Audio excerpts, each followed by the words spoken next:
Oh, we don't have anyone yet. Who will be the first one? Let me Let's try. Good. That's all about being a leader. Who will be the first one to take up the initiative?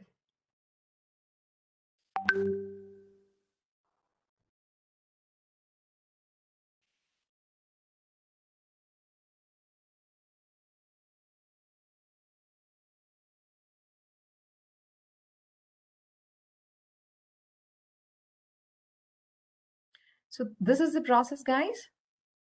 So this is how you have to do it. So this can be understood as a demo as well.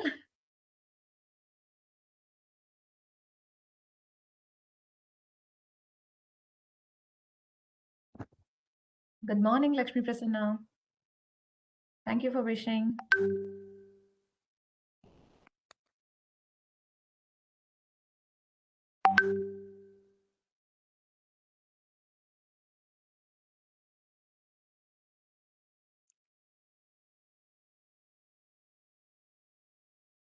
Oh, isn't it taking long time? Maybe my screen is shared, right? Okay. So Probably someone else from our. yeah, I think when you're trying, you can see that. Yeah, Good. taking a big time Let actually. me see who is the first one.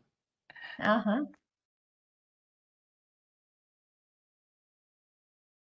Yeah, Venkat. That's our leader.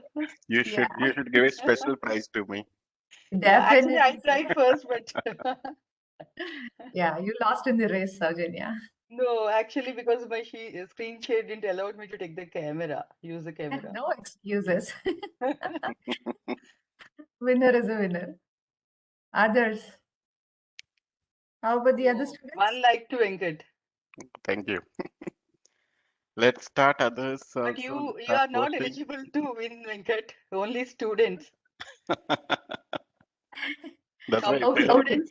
that's why I said you should create a separate special prize for me. Approved. Definitely. Good.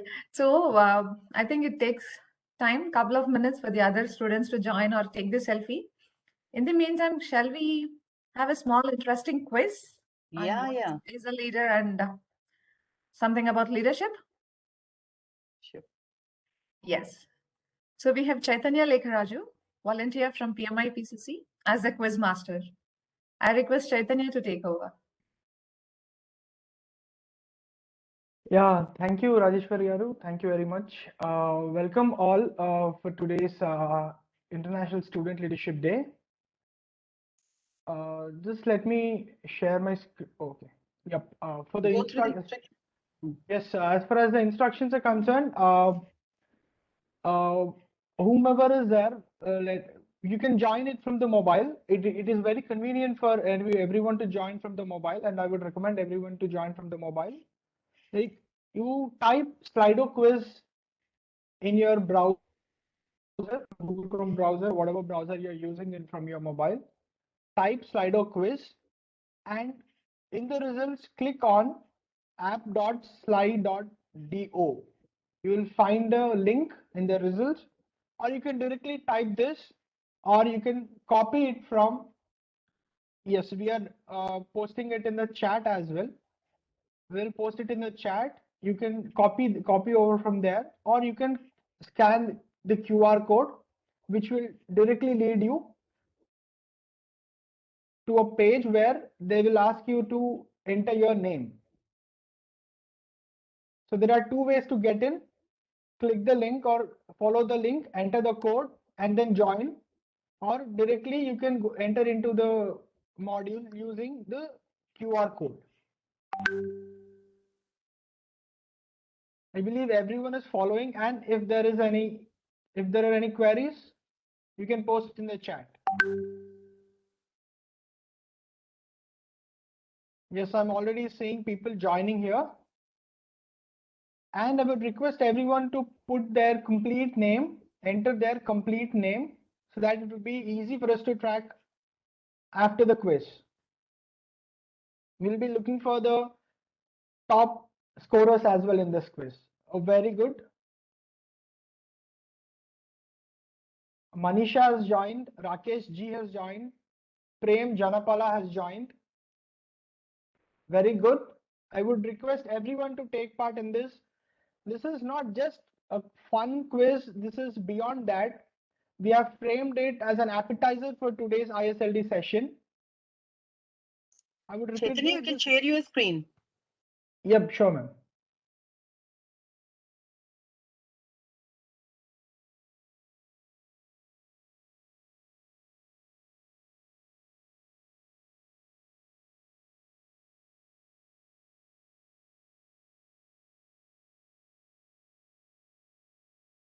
Hope my screen is visible. Yes, Chaitanya, we can see your screen. Okay, thank you. Yep. There are more than 27 as of now attendees for this session. I would request everyone to take part. This quiz will not just gauge your expertise or gauge your knowledge on leadership, but also it helps to recollect and refresh all these questions post this session, because most of the questions and their answers to them directly or indirectly will be helping you recollecting and after the session. So that's why I would recommend everyone to take part in this quiz competition. Yes, welcome Sirajuddin, Harichandana, Ventran. Yep, we can wait for a few more minutes for others also to join.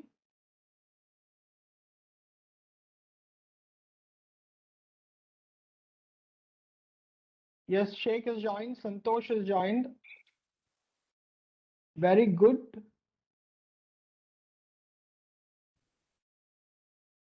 I hope everyone is comfortable in following the instructions and joining. If there are any queries, please post in the chat box. We will be happy to help you.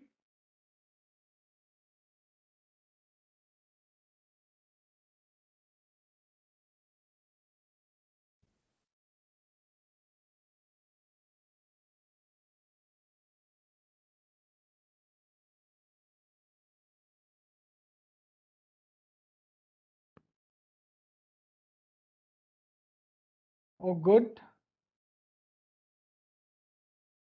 Welcome, Varlakshmi.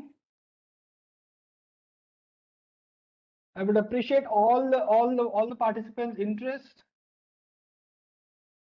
Really, they are showing very much enthusiasm to join this quiz, and I would really recommend. It is not just a quiz, but it is beyond that, which you will realize after the session.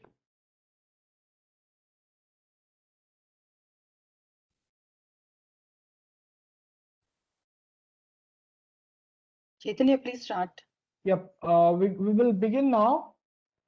We will begin with the first question, and I would like to mention prior to this, like this is a time-bound quiz, and you will have to answer within the time. Okay, let us begin with the first question. A leader is born but cannot be created. True or false?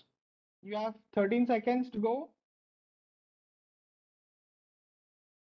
A leader is born but not created. True or false?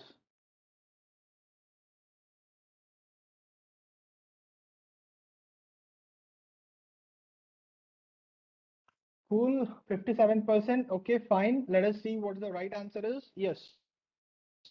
A leader is not born but can be created. Let us see who is in the first place.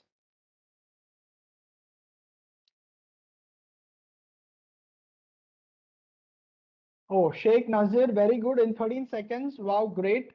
Anil and Prem, we are expecting you to bounce back in the next further questions and secure top position.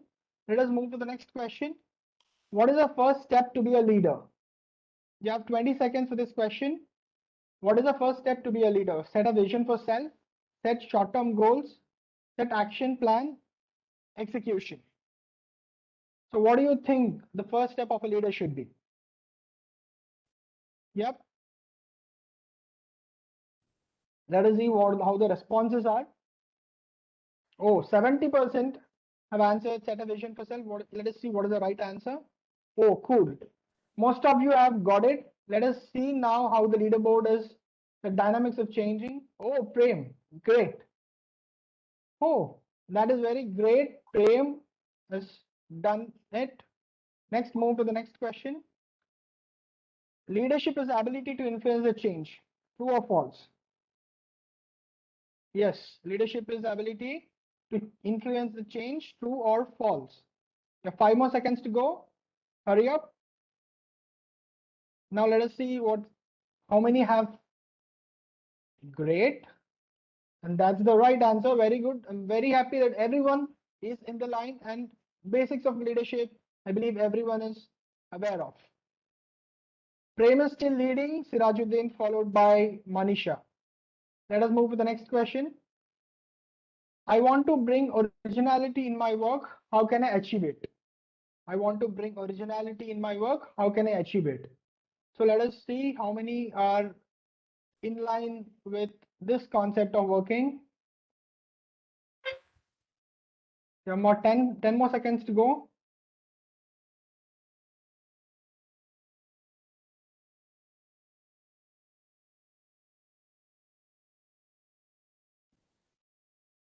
Cool. Okay, let us see what the right answer is. Oh, see, it is both B and C, identifying the need of innovation at the same time, collaborating with the others, with your team to create a unique product. So let us see how the dynamics have changed now. Oh, Sirajuddin has come. Prem has gone down to 3. Gautami has come to second position. I wish everyone from the 4th and 5th position also to come in the top position and give some strong competition to Sirajuddin and Gautami right now. Let us move to the next question. Okay, I am a smart person and can achieve things. Which of the following statements is correct? I am a smart person and can achieve things. In line with this statement, which of the following statements is correct? Discipline brings certainty in the results. Motivation gets you going, but discipline gets you growing. Discipline is a bridge between goals and accomplishments, or whether it is all of the above. 10 more seconds to go.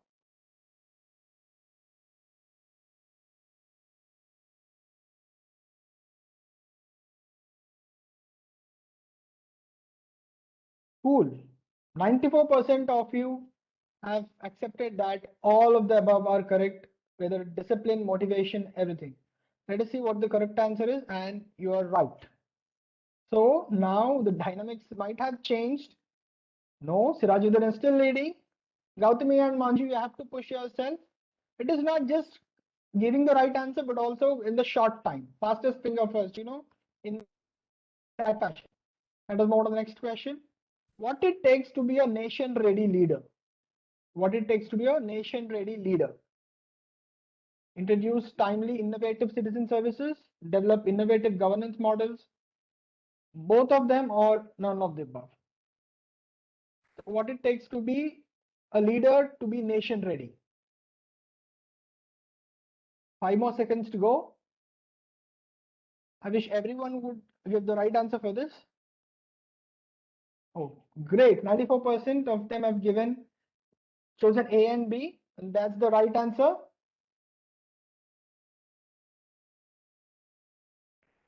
Yep, Sirajuddin is still leading. Gautami, come on, you have to push yourself. Manju, yourself as well.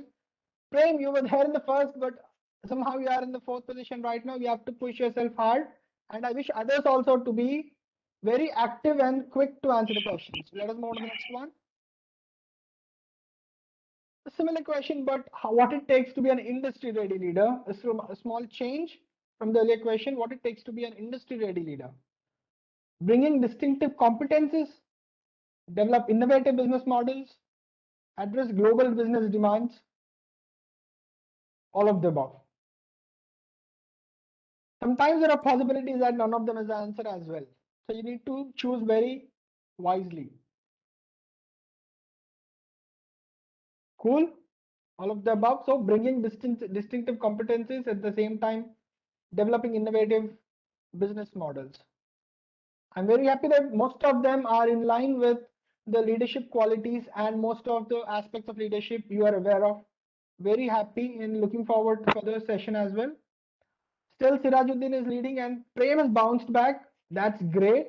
Let us move on to the next question. Okay, which of the following statements is correct as far as leadership or prior to or moving ahead for the leadership? Someone has to provide me opportunity to prove myself, or it is on me to find a way to create opportunity to showcase my strength. So will you wait for the opportunity, or you will create an opportunity of your own to showcase your strength? What do you think of that?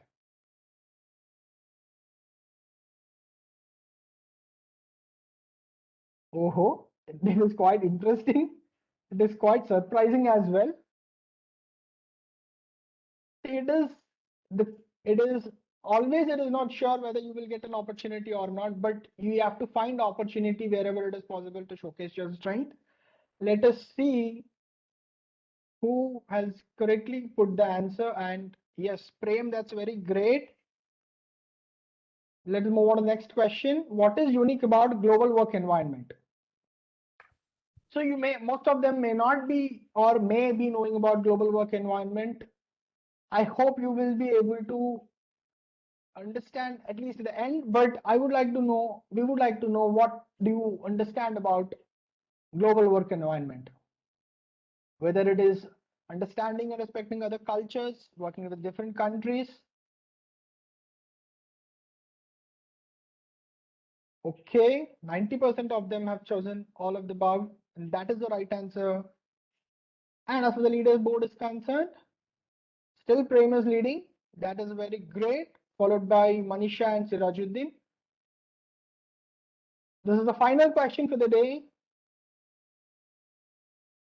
Let us see how many will be answering right and who will be leading the leaderboard at the end.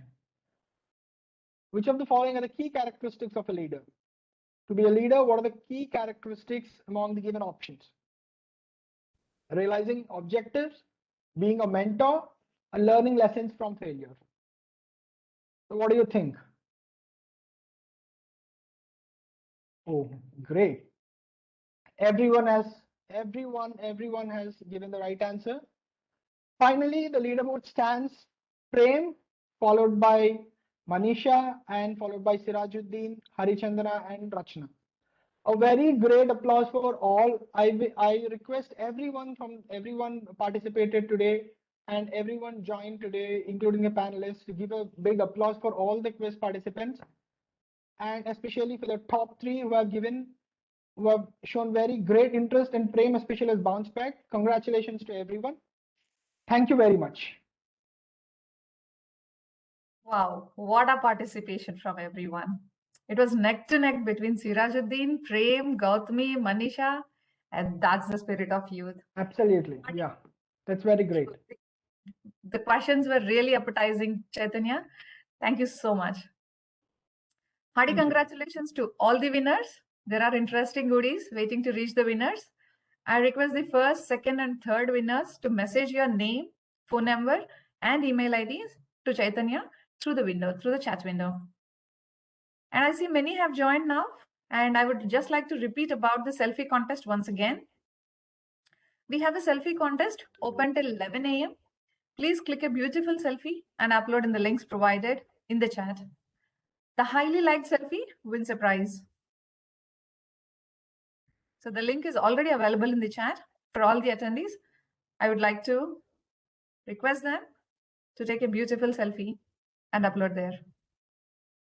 And moving on, I see many of our fellow students have joined, and let's start the conference formally. Hello, everyone. Good morning.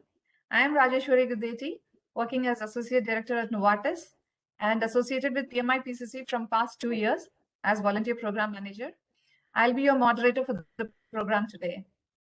And PMIPCC extends a very warm welcome to all the organizations, faculty, students, and speakers for the PMIPCC's unique initiative, International Student Leadership Day celebrations of the year 2022. We at PMIPCC observe Feb 3rd as ISLD every year. This year, we have celebrations throughout the month with different activities. As part of that, we are meeting in this summit today here with you all to reiterate on how to emerge as strong leaders from students and lead the community, society, and the nation. So on that note, I would like to introduce you to the agenda of today's program. We have a curtain riser, lighting the virtual lamp, welcome address by chapter president, opening keynotes about ISLD, guest speaker session on student leadership, realize your potential and create your vision. This is an interesting activity. And a very interesting panel discussion on the taste of failure. And we have visionary students, our own students, presenting their thoughts and achievements in form of talks and the ISLD pledge, the vote of thanks, and few announcements. I would also like to present you with few meeting instructions and ground rules. For the interesting activity, I request all of you to please install the Jamboard to have a hassle-free participation in the activity. And for all your questions, use the Q&A button and post in the chat. And glimpses of ISLD activities video. As I have already mentioned, as we celebrate ISLD, okay, so we have to start with the lighting of the lamp. And lighting the lamp marks the start of journey from darkness of ignorance to the light of knowledge and courage. Hence, we shall start the event with lighting of the lamp. Now, I request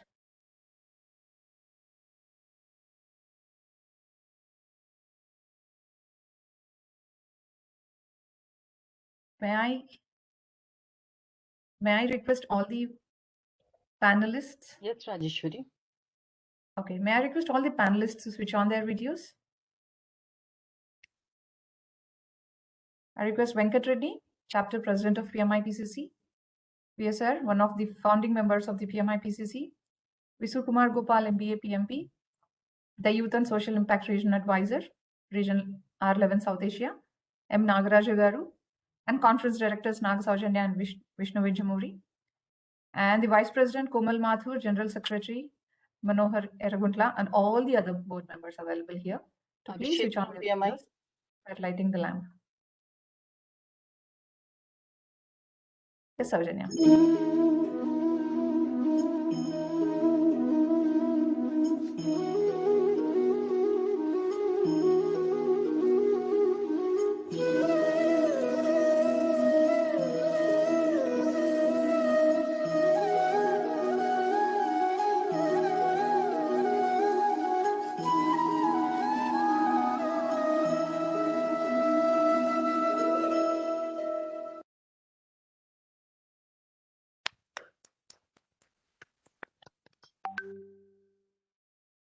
Thank you all. Thank you very much. And to begin the conference formally, may I now request Mr. Venkat Reddy, the chapter president, to address the gathering and the speakers. He is a volunteer at PMIPCC from last 16 years and is currently in the role of president for chapter. With more than 20 years industry experience and more than 10 key certification he has in veteran in IT product development and project management. He is instrumental in delivering world-class IT products in BFSI and healthcare segments. We welcome our chapter president, Venkat, to take over. Thank you, Rajeshwari. Hope all of you can hear me loud and clear. Yes, Venkat. Okay, thank you. Hello everyone, very warm welcome to PMIPCC Student Leadership 2022, and it's very pleasure to celebrate ISLD Day with all of you. I know we have students from many colleges, to name a few. We have students from NIT, Roorkela to Rishi College, St. Xavier's, Mahindra, Mallareddy, Siddhartha, St. Francis, and also National Academy of Construction. So I know some of you joining in groups as well from your colleges. A warm welcome to all of you to this student leadership summit, and also welcome to all the guests we have today as part of the panelists and keynote speaker in the conference today. And I take a little moment to explain about the objective of this summit, and also you heard about ISLD earlier. So all of you know the importance of non-academic skills that we talk about, future-ready skills we talk about sometimes. We talk about collaboration, vision, goal setting, either communication, emotional intelligence, innovation, novel thinking, and so on and so forth. So all of you know the importance of these skills in achieving your career goals, whether it is achieving your campus job, entrepreneurship, or business, or whatever you want to do in your career. Okay, so what we call these skills, as future ready skills. So if you equipped with these future ready skills, what we call it as an industry and national ready leader. So that's actually coined by VSR, who is our keynote speaker as well today. So you heard about this in the quiz also, industry ready and national ready leader. So you're going to understand how you can equip yourself as an industry ready and national ready leader so that you can achieve your career goals, whatever you set forward to. And there are, what I would request from each one of you for the next 2.5 3 hours is your focus and commitment. You get to know very interesting details about how you can drive your career forward. So you're going to hear from eminent speakers, and you're going to hear from the panelists today how you can drive forward your career. So I request each one of you to stay focused on that.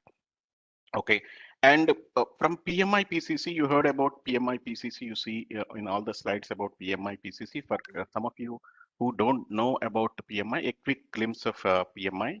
PMI is a not-for-profit, purpose organization. It is a community for project professionals and change makers. It is not a small organization. It has uh, chapters across the globe. You name any country, you have a PMIPCC. We have more than 300 plus chapters across the world, with more than millions of professionals associated with it.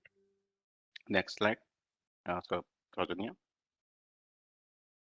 So some of you would have heard about some of these certifications. So there are this only few of the certifications listed here. PMP is our flagship product, project management professional, from PMI. And there are many certifications, even to start from the CAPM, that's very much applicable to students along with the PMP. And if you want to become an Agile certified practitioner, we have ACP and so on and so forth. So what I would suggest all of you, especially the students, is to log into pmi.org website and try to understand the certifications. And there are many certifications available free of cost as well, where we have PMIPCC, and there are certifications that you can reach out even in the chat group, where we can provide information about some of the certifications. You can directly take it virtually as well. Next slide.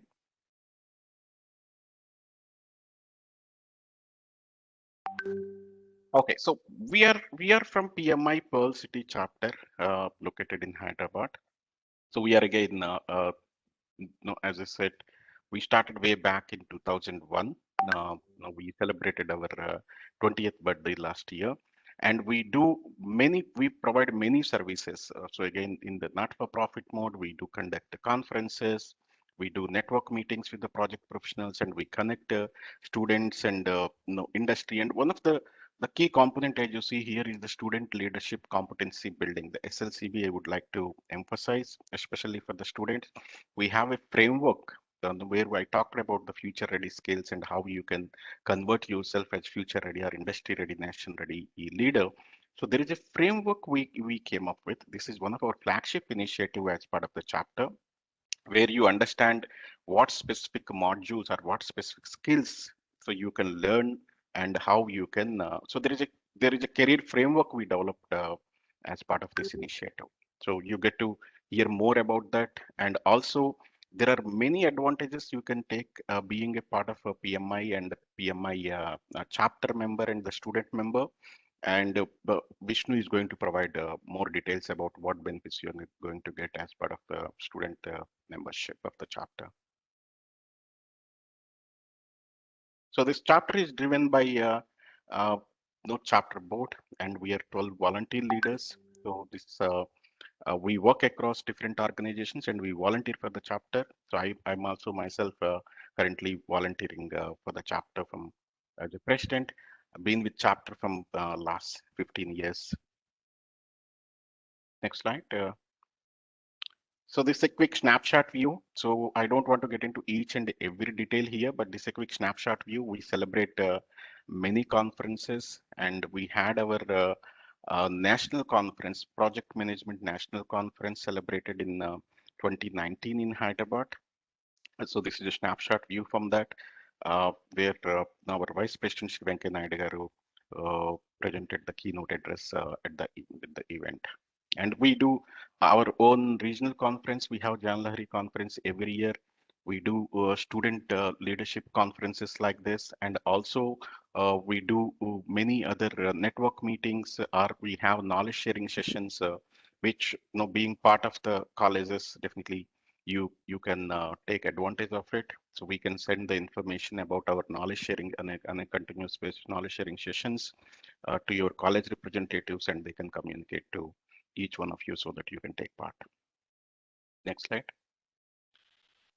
So as I said, it's a platform for change makers and PM professionals. So the change makers obviously covers all the students in different professions, and not only the project management career option, but even for other students working in the different streams also can take advantage of the courses or the offerings from PMI and chapter. So we have actually offerings right from 5 to 75 years, I would say, covering broad spectrum, right from youth to very experienced and highly experienced professionals. We have courses right to start with what is project and what is project management, to we talk about organizational transformation, how you can transform an organization in an agile value add organization. So we have many courses covering all the entire broad spectrum, and we do conduct regular sessions. It's not only the specific courses like PMP, we do conduct regular workshops, and we do conduct many conferences covering this broader spectrum of 5 to 75. And the key concept for each of you who here today, you're going to hear about how it is the chapter sincere effort, how we can convert each of you to future ready leaders, that so that you can achieve your objectives and goals that you set forward for yourself. And there are multiple initiatives. One, I talked about student leadership. We have Visu can talk more about today about the PMI Education Foundation, or youth and social impact initiatives that we have as part of chapter. So there are many initiatives as part of that YSCI where you can take advantage of it as well. And we conduct academic conclaves. We have research grants from PMI EF, and we of course have project management as a life skill. We do regular courses as well. Okay, so that's pretty much at what we are, and and a snapshot view. I hope all of you enjoy the event today, and at any point of time you need any help or any support from us, or any specific ideas or any specific areas we can collaborate with your colleges, do let us know, and I'll pass on to Vishnu to provide more information about student membership in particular. Over to you, Vishnu. Vishnu, we are not able to hear you. Hi everyone, very good morning. I am Vishnu Binjamuri. I am the PMIPCC Director for the Academic Affairs. I mostly interact with the colleges and also schools. And we have a very good offering for students above plus 12. I mean, those who are in their undergrad, postgrad, and doctoral studies. We have a very good students membership program. And you can become a Project Management Institute member for just $12. But we have a promo code. We'll come to that later. And for now, we are also offering chapter membership for free for a select few students on first come, first serve basis. That also we'll discuss. And once you embark on this Project Management Institute membership, the Project Management Institute itself becomes your guide, and you can download the Project Management Book of Knowledge for free, which is highly useful in all your engineering projects and even other projects also. and you can save a lot on the Certified Associate in Project Management, which is a career advancing certification, mainly for the students and the less experienced folks who are having less than 3 years of experience. And this carries a lot of weightage when you apply for jobs which are dealing with management, leadership, and all, particularly in the IT, infra, and a few other domains.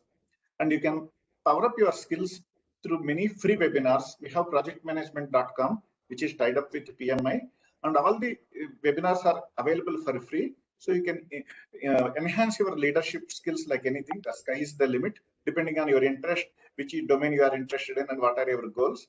And you can stay ahead of several deadlines. When you do your term project or your PTP or your master's thesis, you can stay ahead of others by using the free tools so that you can plan yourself better.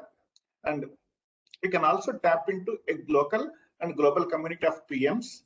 And already many people are doing, particularly from the National Academy of Construction, Hyderabad, National Institute of Technology, Rourkela. They're all our members, and we feel they are our colleagues. We don't see them as students, and they freely interact with us. So this is the beauty of student membership. By the way, this membership is for 1 year and renewable every year. And let's go to the next slide. How to become a member, I will tell. So what you have to do is to become Project Management Institute Pulse City chapter or the Hyderabad chapter member. What you have to do is you have to first obtain membership in PMI Global. So firstly, you have to apply for the membership. That you can easily find it on the website. You can become a member. But there is a promo code for certain regions, and you contact us at membership@pmi-pcc.org for the promo code, and we'll provide you the promo code. And in this ISLD participants, for the ISLD participants, the membership is free in limited numbers. So hurry and contact us, and we'll provide you the promo code. And what you have to do is first obtain the membership. Contact us, we'll give you the promo code. Then become PMI member. After becoming PMI member, you send your PMI membership ID, your name and college name, and again same email ID. Then what we do, we also induct you into the Pulse City chapter. That's how you become a full-fledged member of both Project Management Institute and its Pulse City chapter. And I look forward to huge participation from the students for attending this. Thank you. Thank you. Thank you for the warm welcome and quick updates, Venkat and Vishnu. So students, hope you have noted the benefits and get ready to get one PMI student membership soon. Yeah. So just an update on the joinees. We have around 75 participants and around 150 students joining from multiple conference halls of different colleges like St. Xavier's and Rishi College. And a big good morning to all of them once College again. itself is 120, and there are multiple groups also there in different colleges. Yes. And moving on, we feel honored to have with us Mr. VSR, whose brainchild is the idea of ISLD, and he is one of the founding members of Hyderabad chapter. VSR, fondly called as V. Srinivas Rao, fondly called as VSR, is the ex-president, PMIPCC, and chairman of BT&BT. Formerly, he was the senior vice president and chief digital officer, CDO, at Tech Mahindra. He has worked with global customers in 25 countries in various capacities. Currently, he is chairing Open Digital Innovation Group of IIT India. He is the convener and a member of Bureau of Indian Standards. He is the recipient of many awards from the PMI, USA, and an invited keynote speaker, panel chair at globally renowned technology events. We welcome Mr. VSR to take over.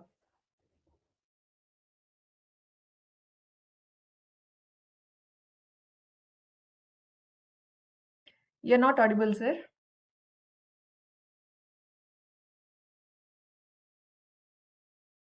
Yeah, not even now.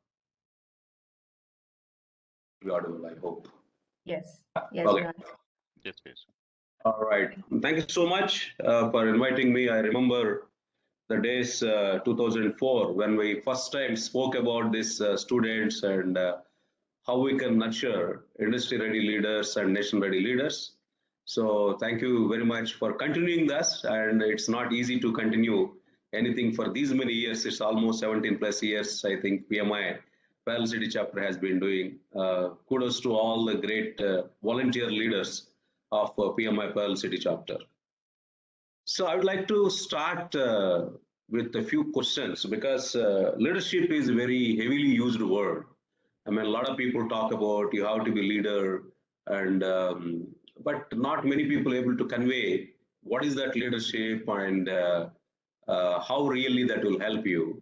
So I have a few fundamental questions for the participants. I am not going to answer them, but those questions are food for thought. You might need to take home and then explore and probably reflect with our parents, with our friends, relatives, who are. Okay, so let me start my discussion.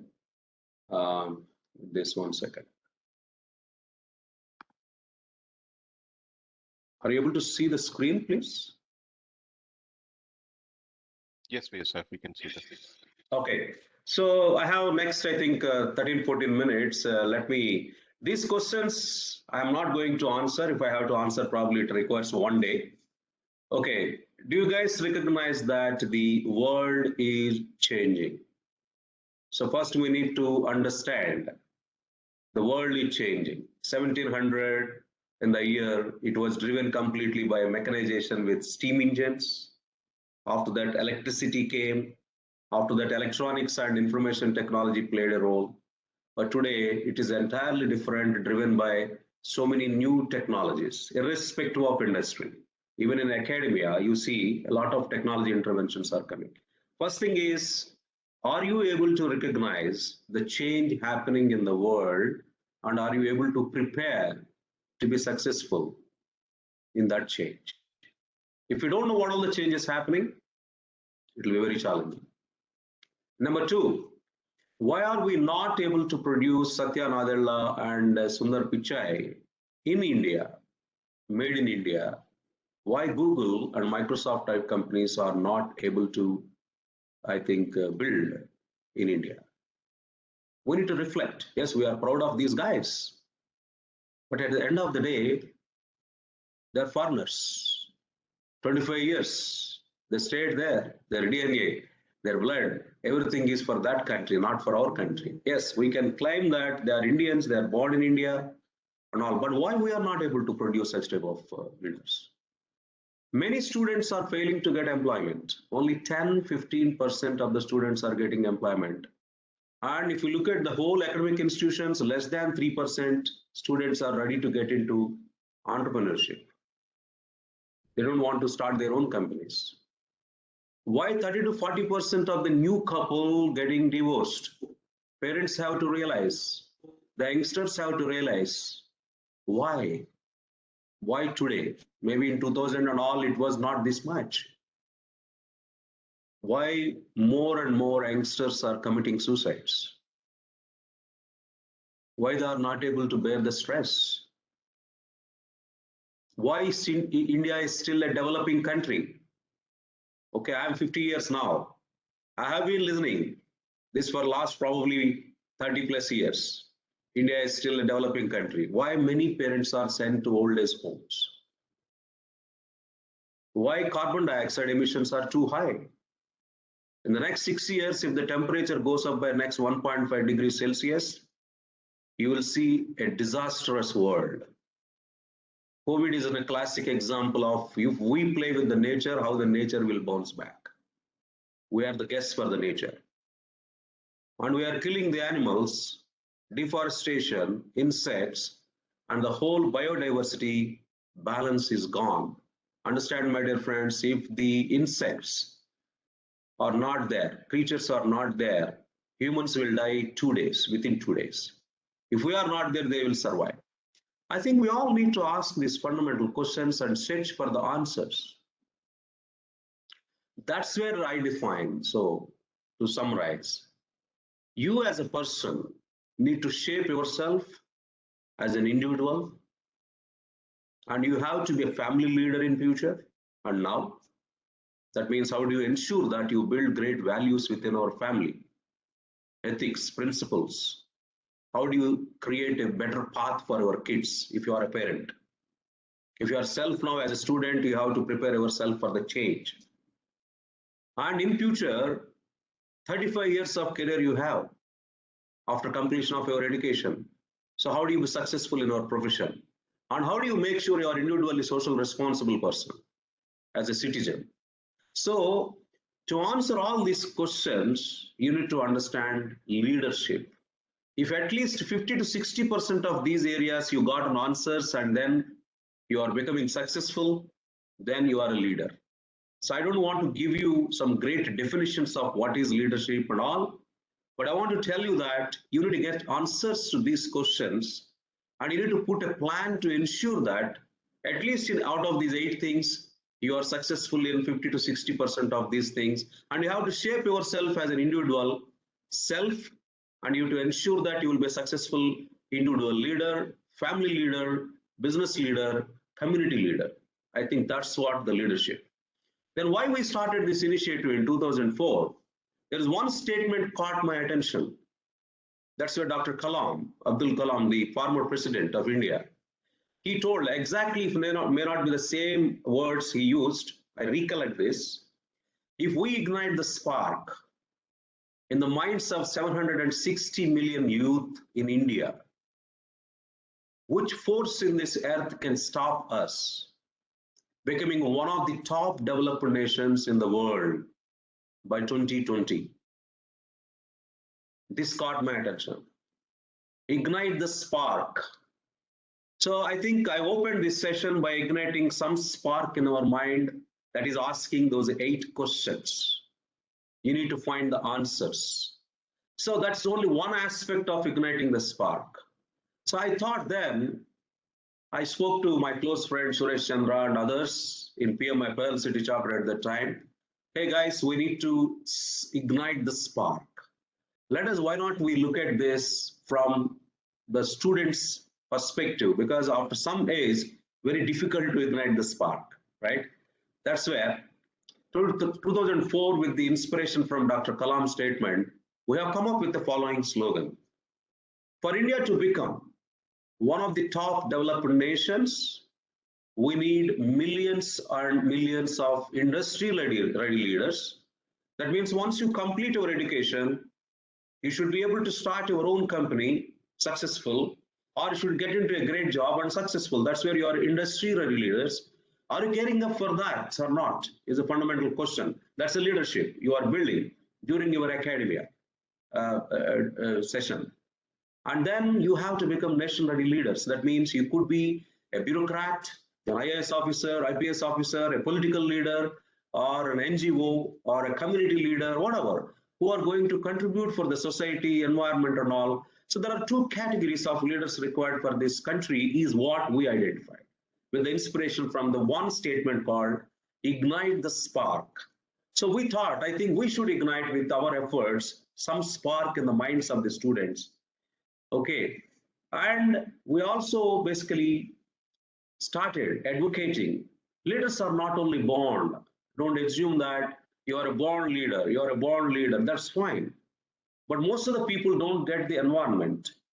The brought up environment is not giving them an opportunity to get that leadership traits, but they have a hidden potential.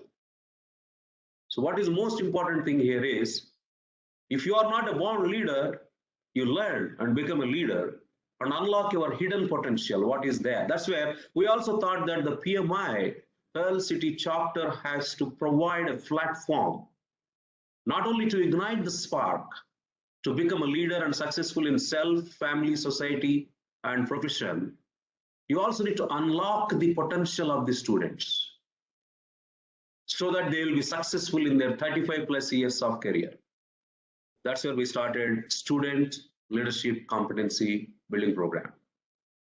So the great honor for all of us, for me personally, I conceptualized this program in 2004, and then we all got an opportunity under PMI Pearl City chapter umbrella to meet the greatest man in the world, Dr. APJ Abdul Kalam, at President Office. It's not easy to meet, right? And we got a time for 20 to 30 minutes. We explained our dream and what is the inspiration starting the student leadership competency building, how we want to create millions of industry ready and nation ready leaders. He is pretty much impressed and he told only one statement: please cover rural and urban India.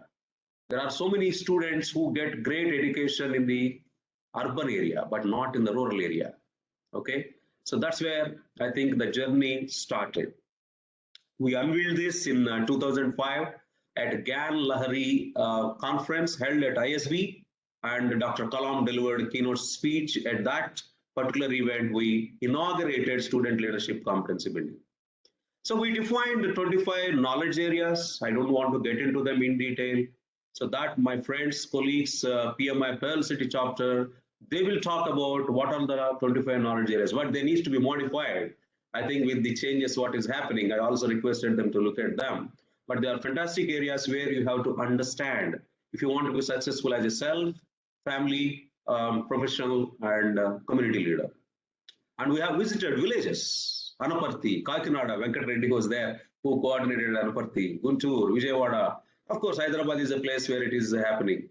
So we covered almost 12 to 22 years age group. That's why Dr. Kalam told us cover 12 to 22 years age group. Around 3,000 students, we ignited the spark. We motivated them. We gave an example. So a person like me, V. Srinivas Rao, or called VSR, came from a village who doesn't know how to speak English and Hindi till I get into a job in TCS. Struggled, but I am able to talk to you now in front of you, telling about my success stories at my level. I may not be a Narayan Murthy or Nandan Nilekani or Tata, but at my level, I am successful. I came from very bottom of the pyramid. So why not you? These sort of inspirational sessions, and I'm pretty happy that some of the people got their minds got ignited. This is what now. Connecting to that, I'm sure you see everywhere now there is a day. Why the days are required? Okay, Mother's Day, Father's Day, because the cultures are changing. In India, usually Mother's Day, Father's Day are not required, but with the changing situations, you need to have those days because you are connecting to the fathers, parents and all on particular day and remembering the memories and all. So like that, we need to have one day, we thought. That's why we announced in 2007, February 3rd, at Infosys, there's a grand event, GAN Lahari Student Leadership Conference. We announced International Student Leadership Day, needs to be celebrated on February 3rd every year. So that we need to again motivate the students, parents and teachers and everyone, community. Hey guys, we have to build millions of leaders. Please, it's not only just Valentine's Day every February 14th. February 3rd, you also have International Student Leadership Day. Okay, you need to celebrate. So that's the origin and genesis of International Student Leadership Day.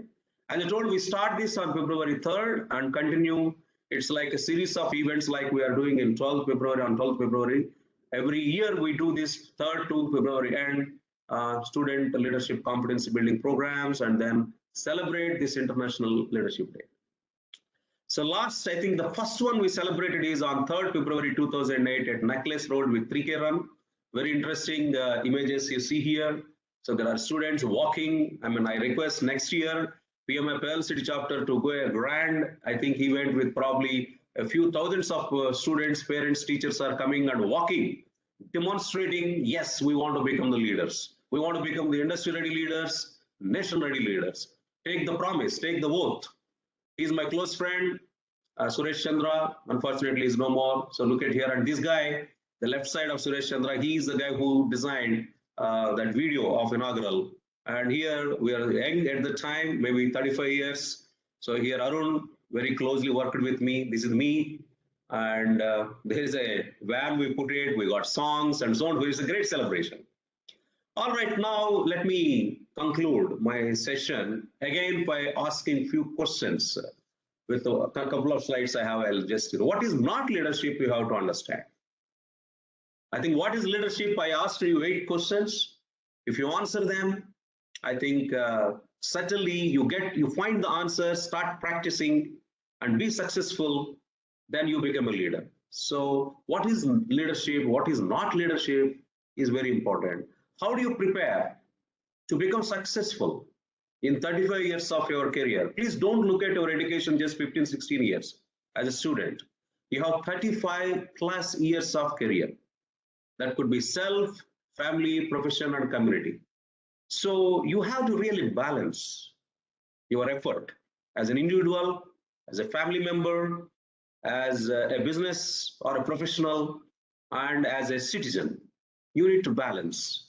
Okay, so these 35 years to 40 years, you have to really look at how you mold yourself, and that's where I think you need to find answers. So just a glimpse of this, my learning with practical 25 plus 26 years of my experience.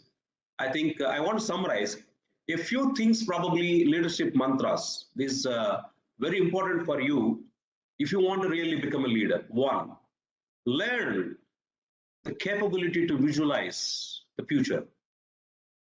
You have to have a vision statement. People may comment to you, it doesn't matter. In the next 10 years, if I'm doing now probably my 11th or 12th standard, I want to be XYZ by XYZ date or time. Imagine the future, dream. That's why Dr. Kalam says that. Imagination, visualization.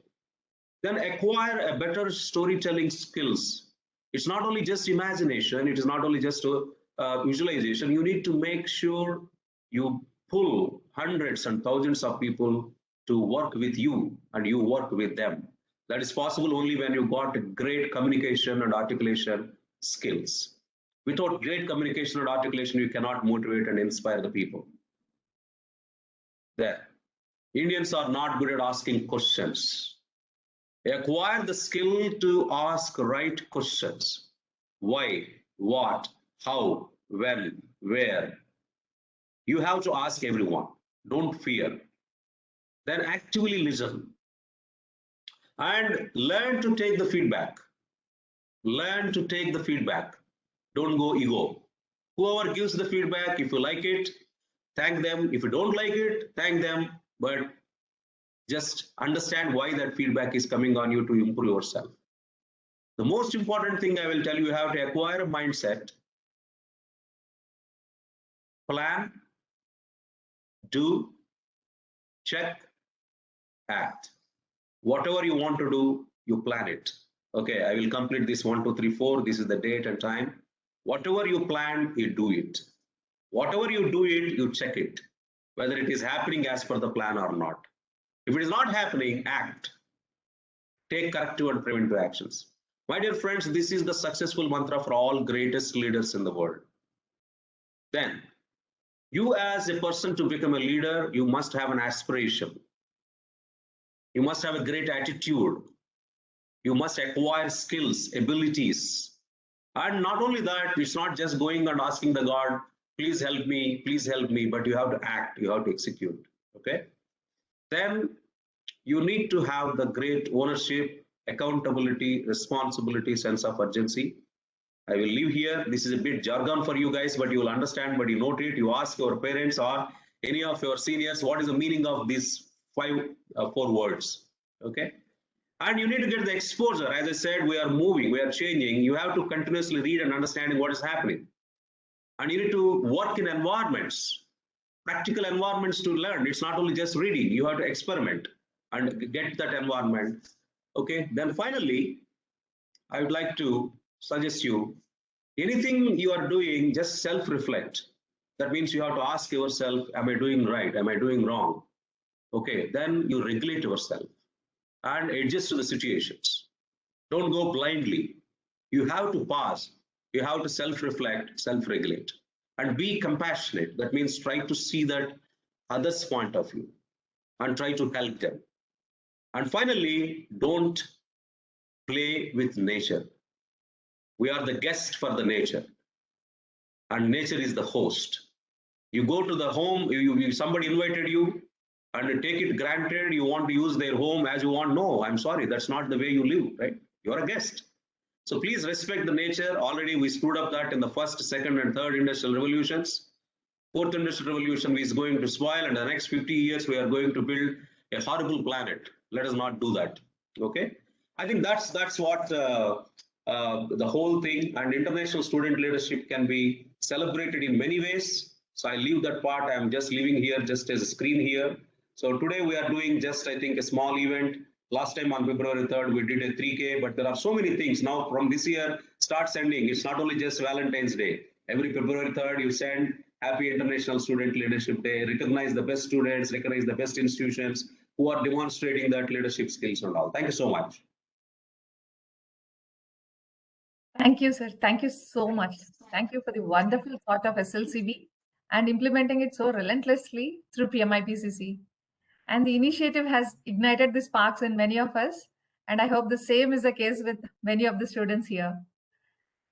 You have provided very valuable insights and thoughts and has set up the context and theme for the ISLD 22. Thank you. Thank you. Saujanya, can you please help me with the sapling slide? Yeah, proceed with the, 1 minute. It was stuck, I'm unable to share. Okay. You continue with the So Nagaraj. Okay. In your honor, sir, we have a cluster of 5 saplings that we have planted at Sundarbans National Park, West Bengal. And thank you, sir. Great. That's a small, Great. yeah. Great, thank you. Thank you. And I would just like to repeat about the selfie contest once again. We have a selfie contest open till 11 a.m., 5 more minutes. Please click a beautiful selfie and upload in the links provided in the chat. The highly liked selfies wins prizes. And so shall I move on to Nagaraj Garu? Saujanya, or do you have anything in the middle? Yes, Raji, Okay. please. Okay, thank you. Thanks for the confirmation. And to emphasize on the importance around student leadership, we have Mr. M. Nagaraj Garu, MA, MED, PGDT here with us today. Sir has retired as a selection grade lecturer in English with successful legacy of 36 years as English language and literature teacher to postgraduates in multiple colleges. He is a renowned master trainer in communicative language teaching techniques. He has co-authored textbooks for universities and is a popular spokesperson at various educational forums and national seminars. Life member of Lion Club, a Guinness Book of World Records setter, and receiver of much coveted International President's Leadership Award, please join me in welcoming Mr. M. Nagaraju sir. We welcome Nagaraju sir to take over. Thank you, Rajeshwari.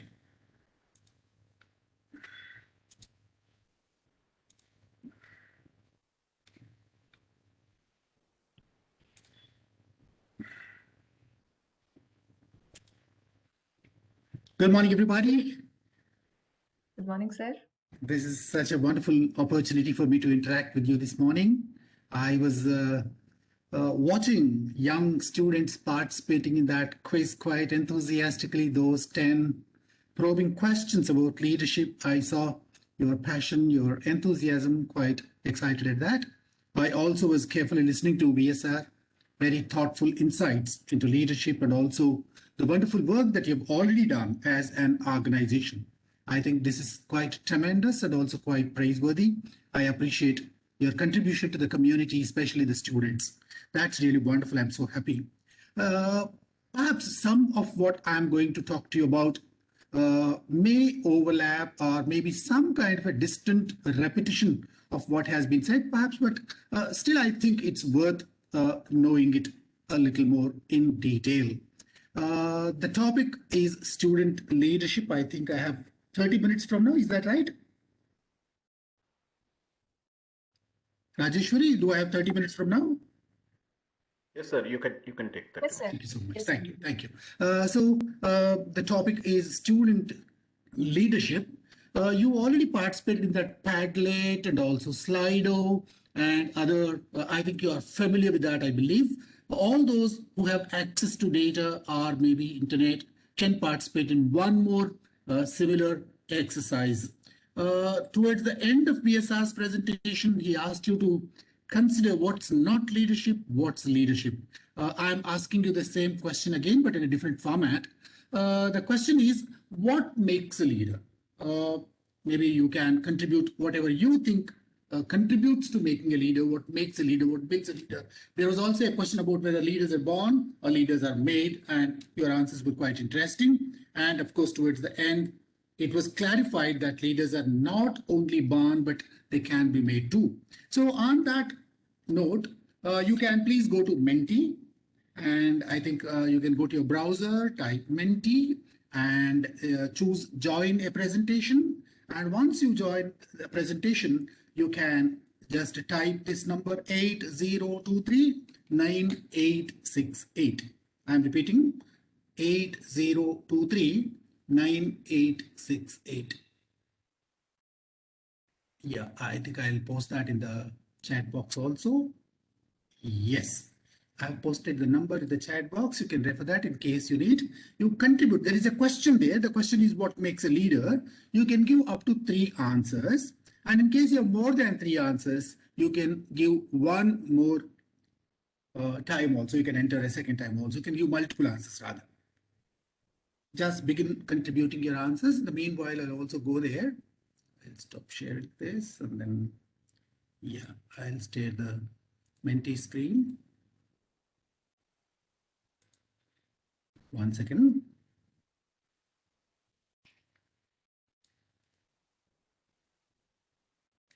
Yeah, you can begin writing your answers there. I'm coming to the Menti screen.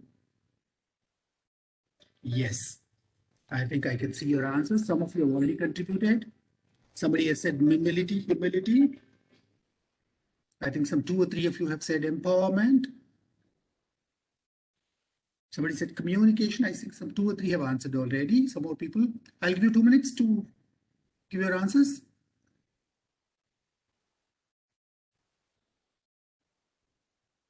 Good. Humility again. Visionary. Wonderful. Responsibility. Listening capability. All right. Good. Listening capability. Listening skills. Confidence. Resilience. Perseverance. Wow, lovely. That's good. I think you can see the screen. Visionary, that's, I like it. Empowerment, perhaps many people have said empowerment. That's why the text is in large font. Good. Good communication skills, of course, yes. Perseverance, yeah. Empathy, self-motivation, I love that. Be an example, yeah, be a model to others. Being exemplary. Responsibility. Ability to influence others. Leading from the front. Lovely. Good. I think the most popular answers are communication skills, empowerment, confidence, responsibility, vision. Thank you so much. Maybe I'll switch it off in the next 5-10 seconds. In case anybody else would like to participate, you may. Right. Accountability, a new one. Good. Create leaders. Oh, that's something that I really love. Adaptability. Humility. Thank you so much. I am switching it off. We will continue contributing. I'll see them later, but for the time being, to move on to the next slide, I've stopped that on my screen. Well, let's go back to the slideshow.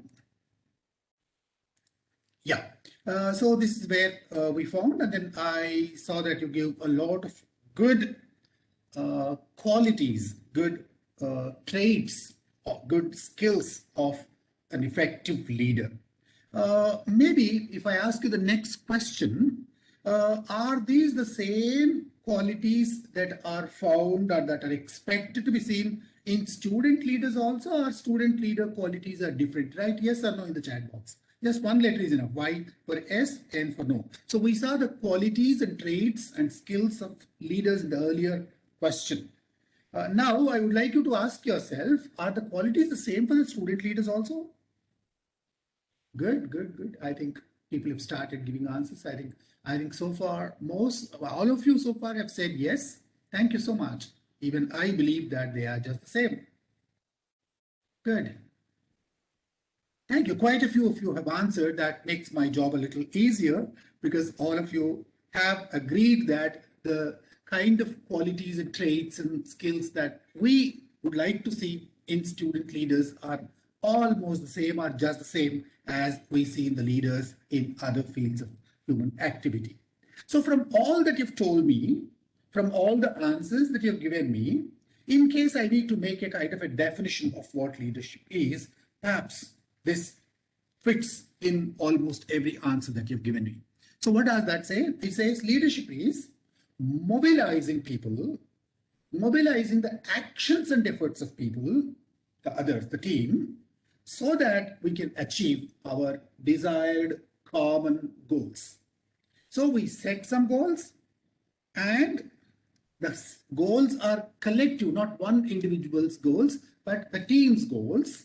And what does the leader do? The leader facilitates mobilization of the efforts, the actions, the collective efforts of the entire team towards that goal, towards achieving that goal. So put it in simple words. What does a leader do? The leader ensures that the team moves in the direction of the goal with a collective effort, right? So we work together and we try to achieve a common goal. Simple. And for that, somebody who facilitates that happening, somebody who, takes the entire team together with all those qualities that you've listed. Every one of those qualities is important. I think there is nothing that can be discarded there. So with all those qualities, he helps the team move in a certain chosen direction. They are not in disparate different directions, but they all work together, they all move together, they all achieve together. Simple. I think, there is nothing else that needs to be said at this point of time. Let's see if this is the definition that we can accept for qualifying a student leader. If a student leader is a leader who mobilizes the efforts of a team to achieve a common goal, then what does he do? A very popular saying, successful leaders are those who know the way, who go the way, who show the way. So I'd like to put everything that I'd like to tell you in the next 20-25 minutes in these 3 points. So what is the first thing that a successful leader does? He knows the way. And then he goes the way. And he also shows the way to others. Just 3 points. I have just 3 more slides on these 3 points, and that's enough. That's my presentation. Okay, what is knowing the way first? I think BSR, when he was making that, presenting that talk about his insights into leadership, he said dreaming and connecting, executing, and helping others were the 4 important stages or important phases of leadership, right? The 4 mantras, he called them mantras. Maybe this is almost similar, my way of looking at it.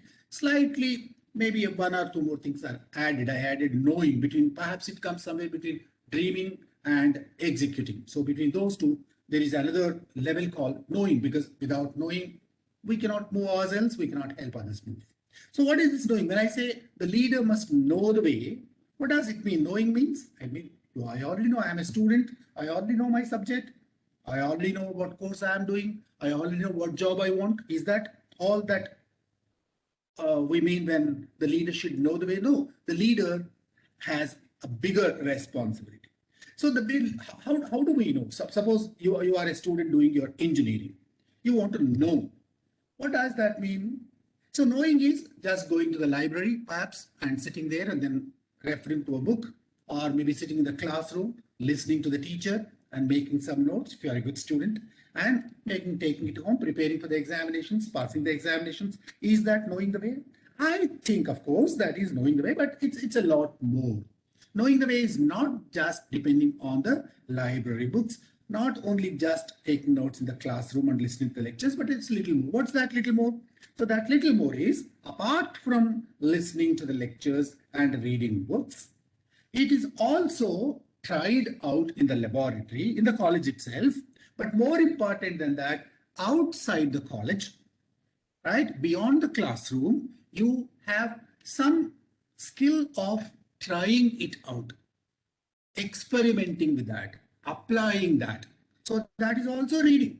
Reading is not only the books, reading people, reading situations, reading circumstances, reading the world, right? I think BSR made lots of points about how you can look at your own surroundings, and then, he gave you a larger perspective of working towards the sustenance of the environment, right? So reading is a lot more. So read your books, read what's available. Read means take cognizance of, learn, improve your knowledge and wisdom. So not only the books, but go beyond that, work in the laboratory, gain some practical knowledge, apply that, go out, and then more important than what happens on the college campus, work outside to gain some experiential wisdom and relate it to whatever you learn here, relate it. So that is observation. No reading, come observe, because we are talking about knowing the way. So when do I know the way? When I know where I am going, why I am going there, and how can I go there, and what helps me go there, what are the resources that I need, who are with me, who are not with me, what's leadership, what's not leadership. If you know answers to these questions, it becomes easier for you to go there and also take your team there. So that's the first stage. So we read, we observe. What do you observe? I've just told you, you observe nature, you observe the world, you observe the environment, you observe people, and most importantly, observe yourself. There is a lot to know about yourself. It's a self-examination, self-analysis, a SWOT analysis. So if you look within, perhaps there are some answers there. And most important answer that you find there is, when you know where you are, it becomes easier for you to go where you want to go. Many students do not know where they are. Many students do not know, unfortunately, where they want to go. I worked in colleges, especially in rural areas, for longer than 36 years. That's why this is unfortunate. I cannot blame the students because there are many factors that contribute to that. But students do not have a real vision. They do not have dreams. They don't have big dreams either. And they fail to read, they fail to observe, they fail to make the most of the opportunity that's available to them. So I must congratulate organizations like this, which are giving you, which are substituting that, limiting factor to you, right? So you read, you observe the world. And then wherever necessary, you also can consult. Consultation also is a form of knowing. I think these organizations, I think the previous panel speaker told you that they are willing to offer you, right, support. What a wonderful opportunity that is. And perhaps your teachers are your consultants, right? Your colleagues in your classroom sometimes are your consultants. Maybe your senior students in the higher levels, higher classes, are perhaps your consultants. Maybe there is a mentor that you have outside. Maybe a friend you have who can help you. Maybe your family, you're a very educated member of your family or a learned member of your family can help you. Whoever, wherever, in whatever form, consultation is available, right? Whatever you know, you substantiate it further, right? You build on that further by consulting others. The consulting also is a way of knowing the way. And then finally, you also need to analyze. Just don't accept everything that comes to you, but analyze it. Synthesize that, right? Observe it a little more carefully and see whether this works or not. This is useful or not. This is good or bad. This is right or wrong. This is false or true. So you must be able to analyze, discriminate, right? Evaluate, assess, so that you know it right and you know it fully. So all this is knowing the way, and when you know the way, you move in the direction of your goal. So students, please consider these 4 different ways of knowing what you want to know. Begin from the classroom and move on to the laboratory, move outside the classroom, look at the world, keep watching things that are happening around, take cognizance of them, continuously apply your mind, analyze, and then that's the time when you tell yourself that you know the way.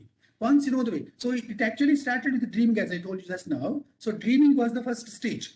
After you dreamt of something, just dreaming is not enough, no? Dreaming does not take you anywhere. Dreaming is not even step 1. Dreaming is step 0 actually. So if you want to move from step 0 to step 1, knowing is important.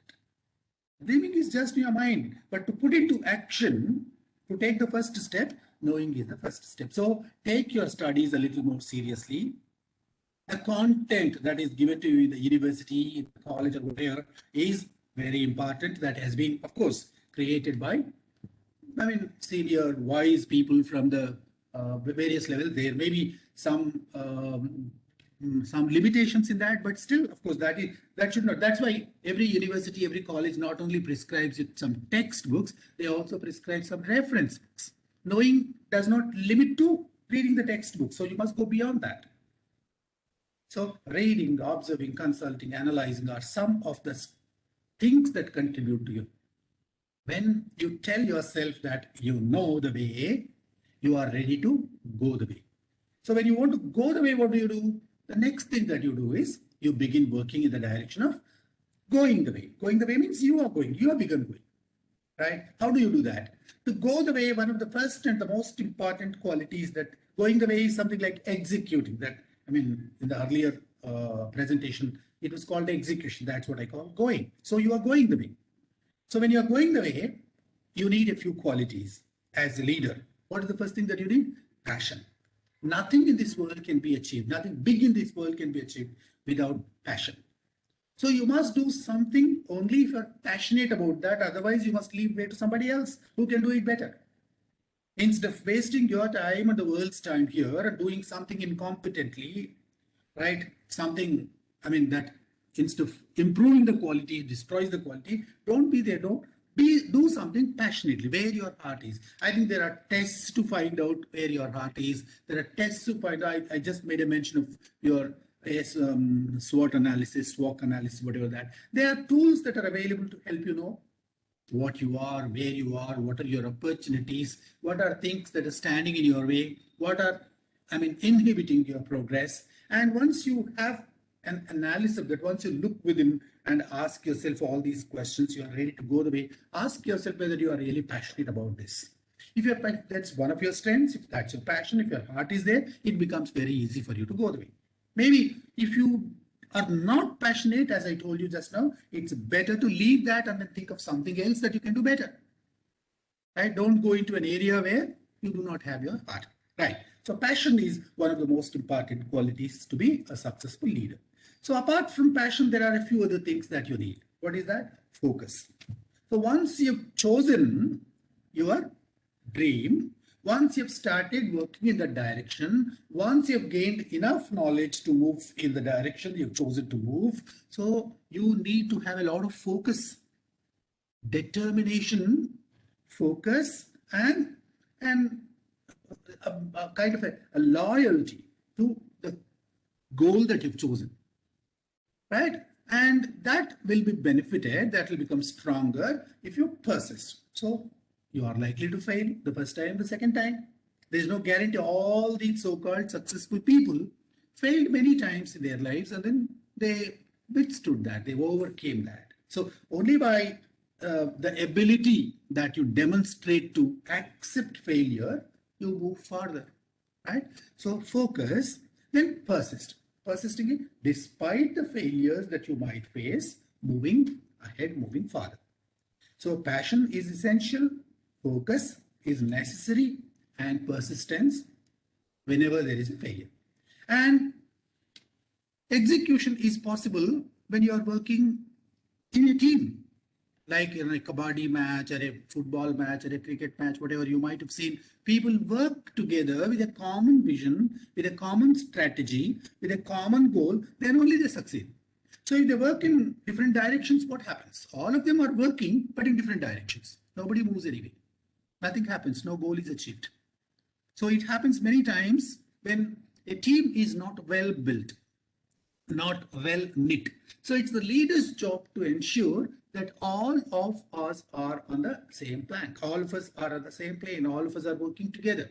So if we are hands in hand, we are hand in hand, and if we are all moving together, greater things are possible. Right? I cannot walk alone to achieve a common goal. So in fact, the collaboration is a team working together for a common goal. That's what we saw in the first slide also. So we are mobilizing the efforts of a team of people for achieving a common goal. That is leadership. And if that definition is accepted, collaboration is an essential skill that every leader must have. As a student, ask yourself, which team are you leading? What is the common goal? What is the common dream of that team? And in case you also believe, trust in that goal, and you would passionate about achieving that goal, you build your team now, and then you start working together with a certain strategy, with a certain focus, with a determination, and moving in that direction. If you have not taken care of this, what happens? So your team gets, your team becomes helpless, your team becomes goalless, your team becomes completely, it does not work, right? All the efforts will go waste. It will be infructuous. Everything that you do will be infructuous, will be fruitless. So these are some of the things that you need to be capable of to go the way.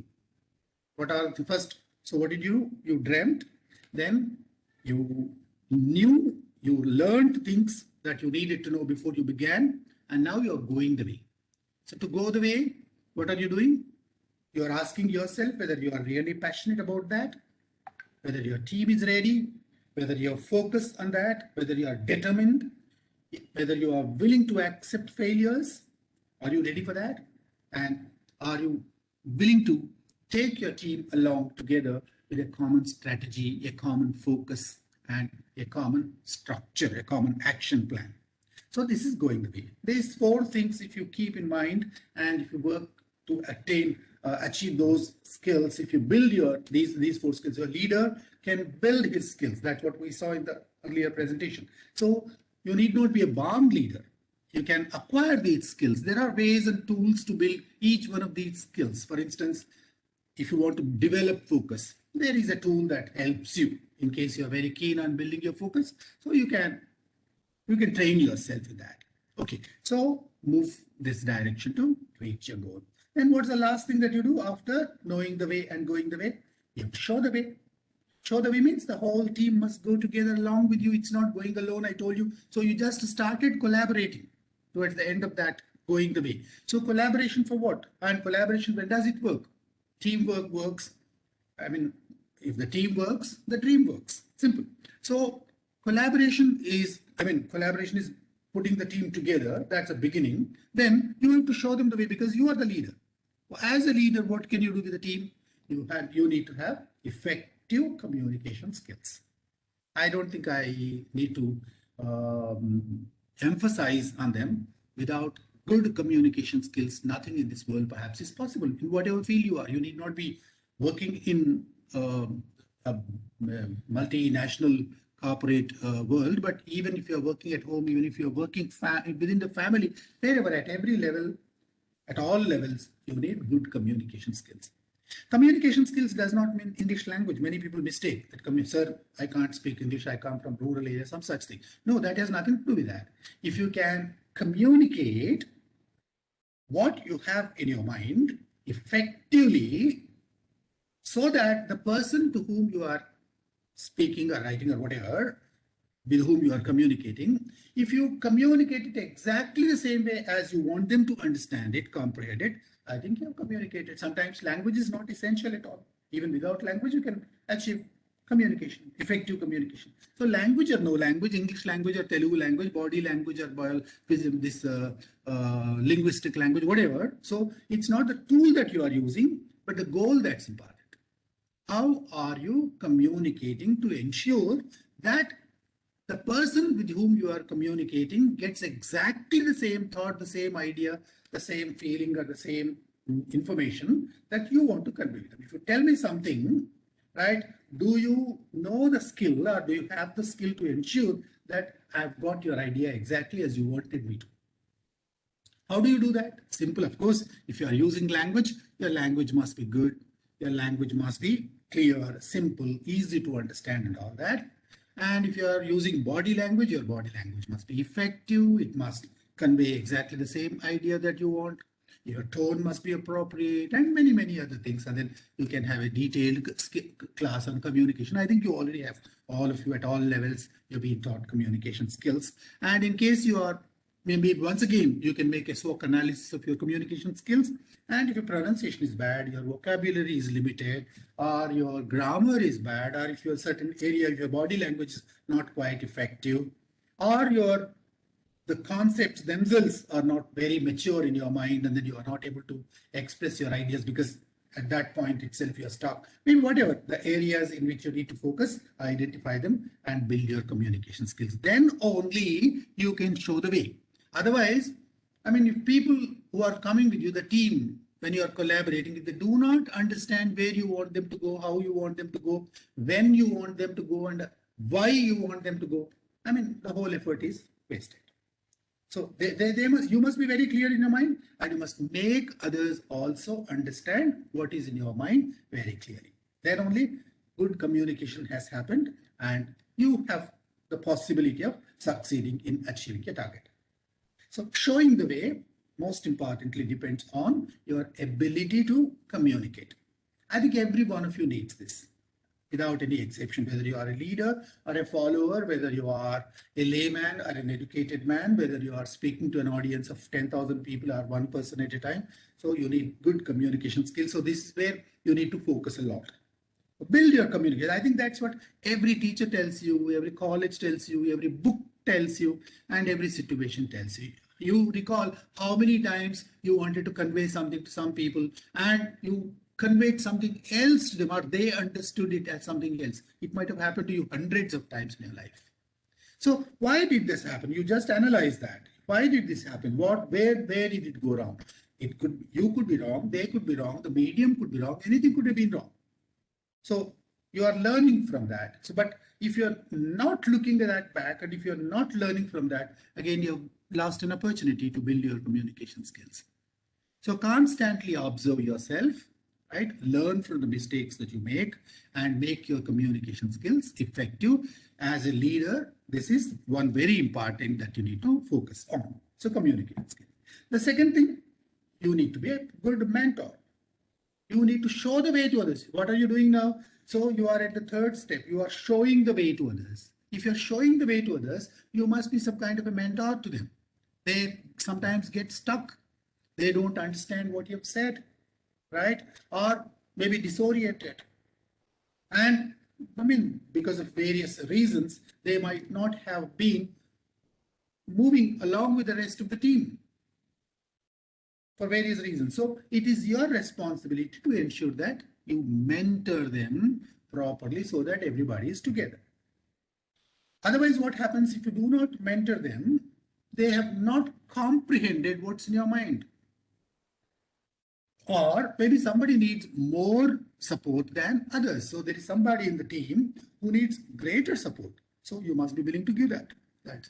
Mentoring is some kind of teaching, supporting, helping, guiding, tutoring, coaching, whatever. So all that put together. So you must be mentoring. Sometimes a successful leader need not mentor his followers himself, but he can delegate this responsibility to others.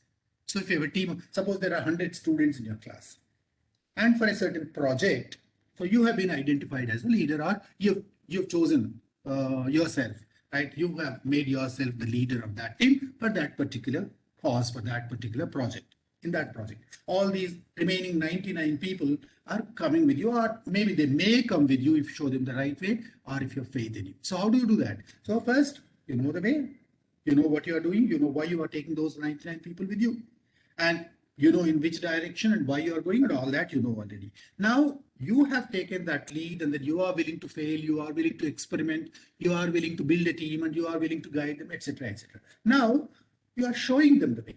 All of them have to come with you. So you have communicated to them exactly the purpose of what you are doing, and then you have told them how we are going, at what pace. For instance, all of you are holding hands together, and if one walks faster than the others, some people get left behind. So you have to walk at the same pace. That's a physical example. But in a real life, in real life situations, so how do you all have to move at the same pace, in the same direction? If somebody pulls this side, somebody pulls that side, you go nowhere. So communication skills and mentoring skills you need to build as a leader. Then you need to have compassion. I was just speaking to you about some people who may not be equally good. All of them are not built of the same material, though many of them have the same potential if properly utilized. So you need to have compassion. Sometimes you need to put yourself in the shoes of the other person, your followers, and ask yourself how life would be, how this would be achieved from their standpoint, from their point of view. So if you have the capacity to put yourself in their position, look at life from their point of view, put yourself in their shoes, it becomes easier for you to understand what's happening and then give them the right direction. So you must be compassionate, kind, etc. And the last thing that you need to do if you want to show them the way, is to recognize, appreciate. Give them appreciation wherever it is due. Somebody has made an achievement and you appreciate that. Say thank you, say congratulations, say good, say hi, whatever, in whatever format. So appreciation comes in 100 different ways. So it can be as simple a thing as a happy smile that you give them. It can be as simple a word as thank you. It can be a reward, it can be a gift, it can be an incentive. Anyway, whatever structure you have built and whatever the system allows. So you must have some way of recognizing achievement, recognizing accomplishment, celebrating every little success. So maybe there can be stages, phases where you stop for a while and acknowledge all the contributions made by all the people. Right? This is yet another way of ensuring that the team is moving along. And this is showing the way. If you do these 4 things, and if you just, I've just put all the 3 slides together. So if you're knowledgeable, if you have compassion, if you understand, and if you yourself self-confidence, if you can build confidence in others, if you're positive, patient, etc., everything that you see on the screen. If you do all this, success is certainly possible. This is knowing the way, going the way, showing the way. So thank you very much. I would like you to be a great leader, make a difference to you yourself, and also make a difference to your followers. And wherever you go, whatever journey you are undertaking, and in whatever direction you have chosen to move along with the team, so leave your footprints there so that you feel happy and you are ready for the next step and the next task. Wish you all the best. Thank you so much. Thank you so much, sir.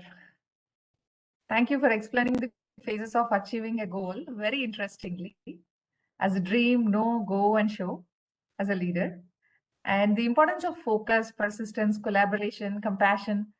And these are all well reiterated for all the student leaders here to become leaders in their coming careers and being nation ready and industry ready. Thank you so much, sir. And in your honor, a cluster of 5 saplings have been planted at Sundarbans National Park, West Bengal, India. Thank you so much, sir. Thank you. Yeah.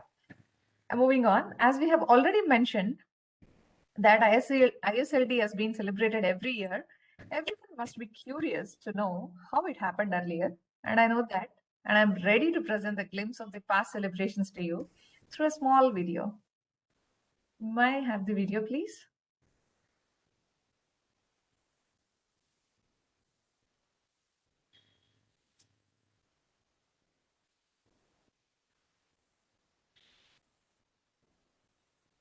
Aji, is it visible?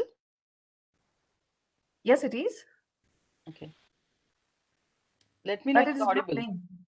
No. Okay. No, not audible. Not audible.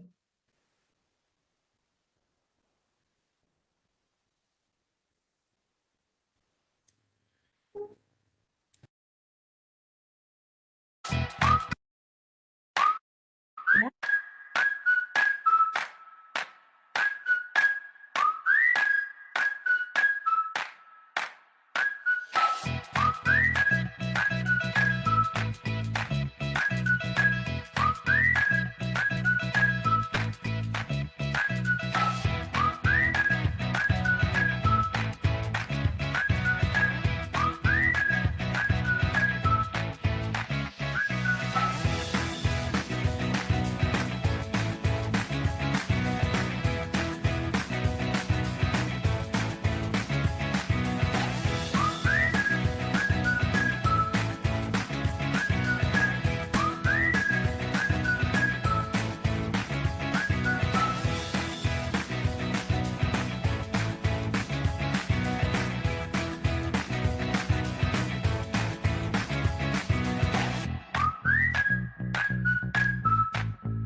That was incredible. Thank you so much for that, Saujanya. Now, so this is just a glimpse of students attending through conference halls at St. Xavier's and Rishi colleges. Thank you, guys. Hi to all of you.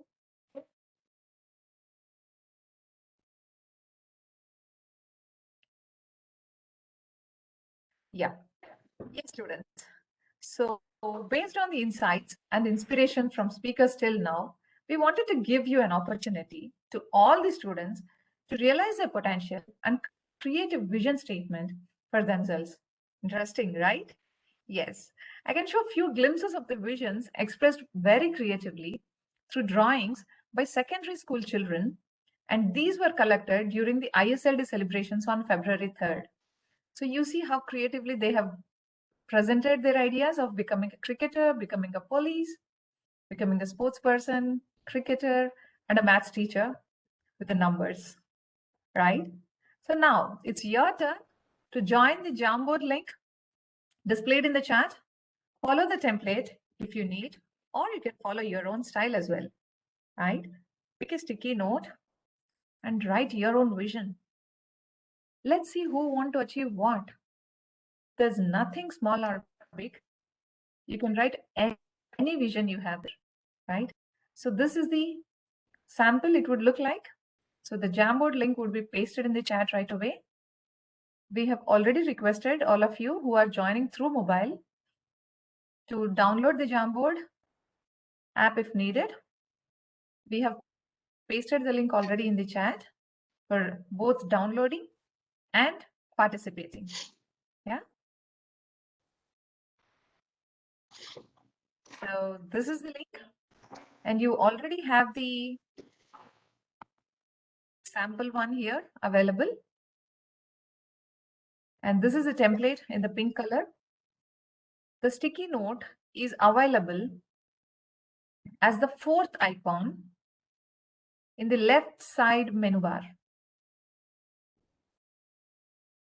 Saujanya, can you please just highlight the sticky note once? The one that they have to pick. Yeah, so this is the sticky note. You'll have to select that and start writing your vision. All that we have learned now or heard from the speakers and understood the importance of leadership, being a leader, being successful. A small exercise for you to think through about your vision and what you want to be for the next 35 years. You have the next 35 years to achieve. And yeah, dream. What do you usually dream? Okay, there is a great artist here drawing something. We request you to please select the sticky note. Yeah. Yes, you can mention your name and your vision.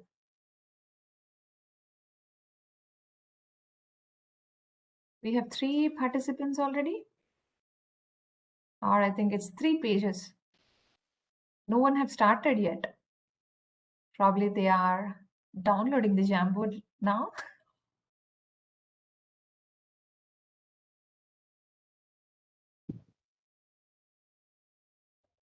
Okay, we have 5 minutes here just to see. So Rajeshwari, maybe for the students in groups, they can write it on a paper and take a photo and send it to us. Yes, sir. That's also Actually, possible. we are also sharing them a soft copy of my vision statement, which looks like this. They can share it with us. Okay, okay.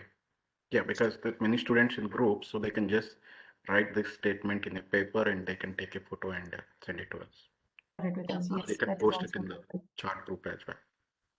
So the idea of having this template is we will share it post the conference, and we request all of you to write your vision, save it for yourself, and look at it daily to remind yourself about the goal you have set up for yourself and see what you have achieved and what is the way you will still have to achieve, right? So that way it can stand as a reminder.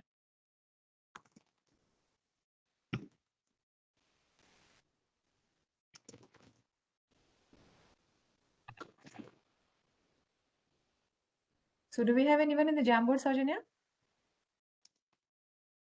Yes, there are statements. Aruna is writing. Can you please share the screen? Yeah.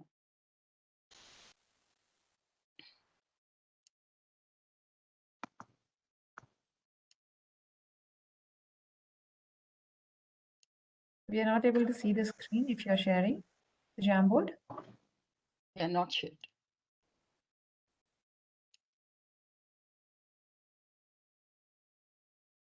Okay, only one.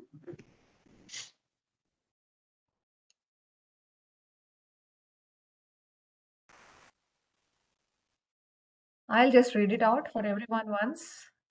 I, Aruna Upendram, aspire to become a great manager in my professional life and serve the society in a best possible way by seeing myself in a better version on every single day.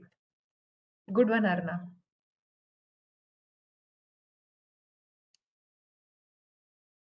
I think if possible, you can give a timeline, maybe by 20, 30, 20, 25, I mean, based on the age. And Yeah. also please aspire big. I want to become a CEO, or I want to become a Prime Minister of India, or I want to become an IAS officer. I think aspire big and give the dates. That might give you more motivation. Thank you. Here, one more. Good. We have Sirajuddin, aspiring to become a good civil engineer and project manager. He wants to serve the society with the knowledge and communication skills he has. Good.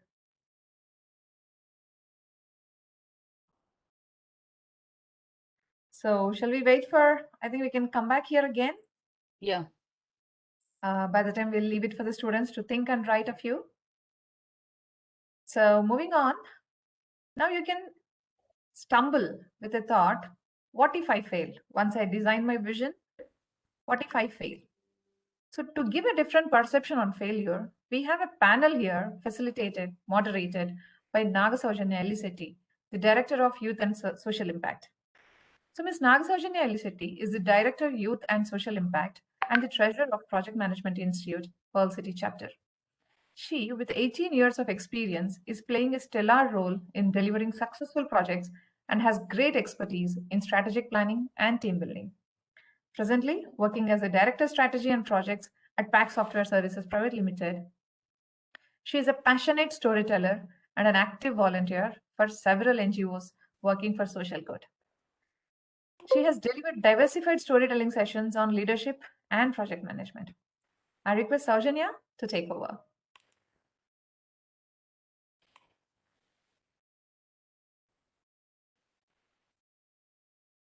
Thank you, Raji.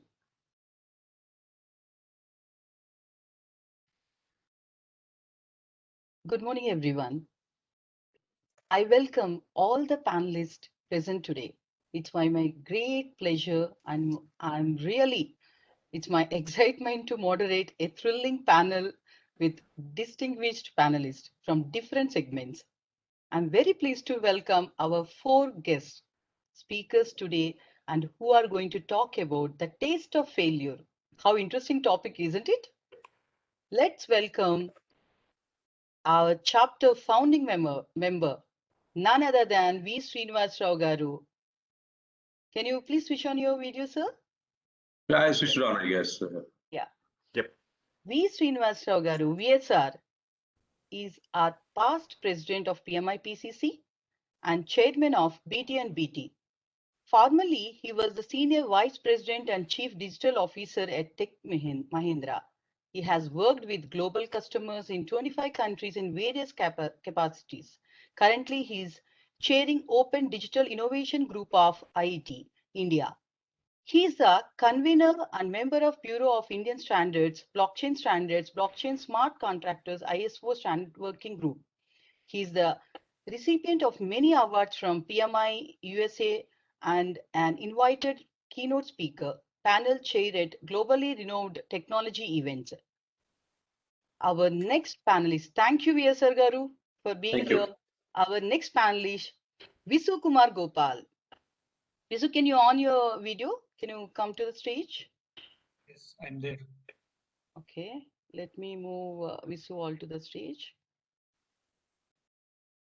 Okay. Yes. He's really an energetic leader who inspires his team to success in their journey. I welcome Visu Kumar to this panel. He is an innovation enabler, transformation coach, public speaker, and a certified life coach. He has 26 years of professional experience in building various COEs and leading corporate initiatives. Currently, Visu is the PMI Regional Advisor for Youth and Social Impact for South Asia region and an active member of PMI India. He is in a leadership team for awards. He also served as member of PMI India Excellence Enabler Forum and Champion Advisory Committee. Thank you, Visu.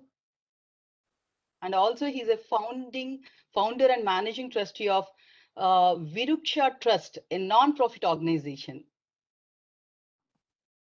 And our third panelist is startup successor, Rajesh Kumar Nalla. Rajesh, can you switch on your video?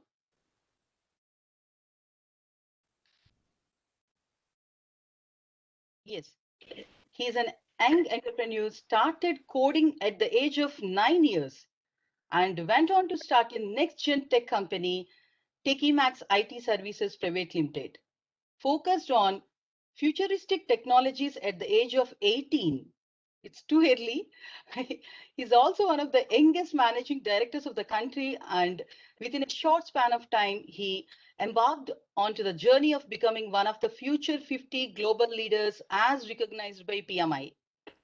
Rajesh has been actively building a next-gen edtech platform with a motto to make every student skillful by providing quality and affordable education through an online learning platform, that's Skill Launcher.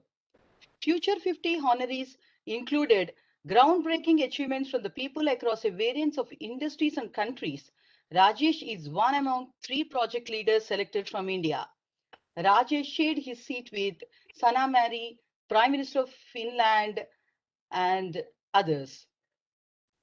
Thank you, Rajesh. Komal, can you move Rajesh to the panel? Stage.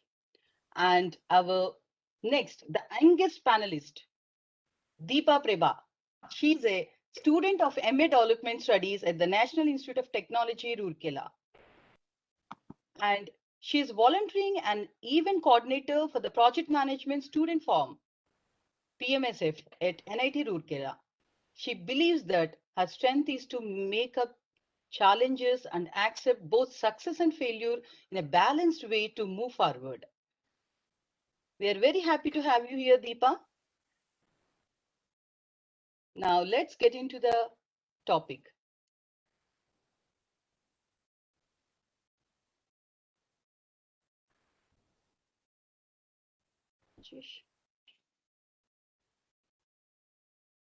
Deepa and Rajesh, can you move to the stage? Bring them. Yes.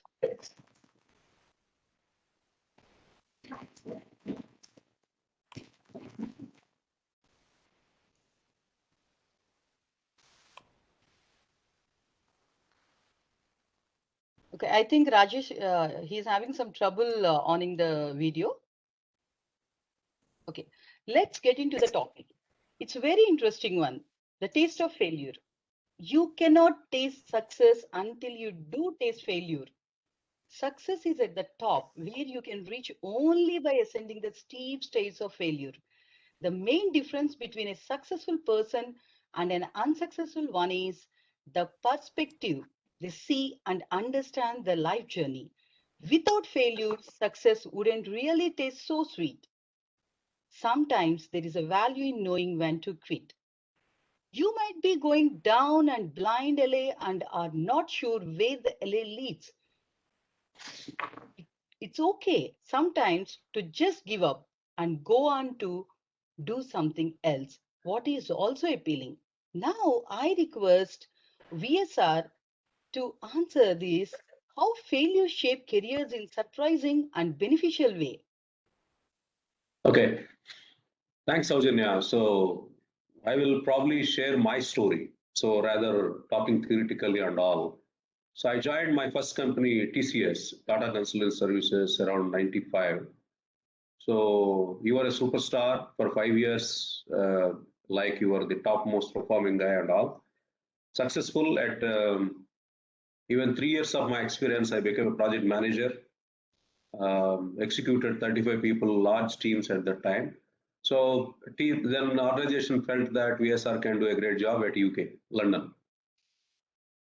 That means with the experience what I got in India, so I went to UK, London. I was managing one account there. So what is the confidence I basically went there is, okay, you can train anybody, even I think the guys coming from Visual Basic or mainframes onto Java. At that time, 2000, around 2000 time, Java was very new, and WebSphere and architectures and all very complex topics. And the first important thing is, okay, if I were successful in India with 35 people, then why not I be successful? I trained, I think, some Java people, mainframe people, and took them. Then the real story started. There, all I think at UK, London, the testers were having 18 years, 20 years experience. And the teams there were all very, very seniors, and our guys are like kids, number one. And number two, our guys are only trained people, they are not experienced people. I think within 2-3 months, I think realized that it is not going fine, and 6 months it's completely gone. Customer wants to sue us, probably for $1 million at that time and all. So the lessons learned, that means that is my first failure, probably till that time you have not experienced failure. Usually when you fail and unexpected failure, you get tears. It's not really, you can't digest it. So when you reflect back, so in fact, I also wrote a blog and all. So what are the mistakes you have done? Number one, it's an overconfidence. In India, you have done a great job. So this environment might be, in the beginning also I told the environment where you are working is very important to observe. So when you go to UK, London and all, there are so many people there, all Westerners, and they are against offshoring, and there is a lot of backlash. You underestimated, number one. And number two, you underestimated that with just trained people you can deliver, like in India. I don't think so. It is possible in US. And number three, when you approach your senior executives, you as a project director or whatever, you did not get the support, then why you did not go to CEO and ask for the support is another third important thing.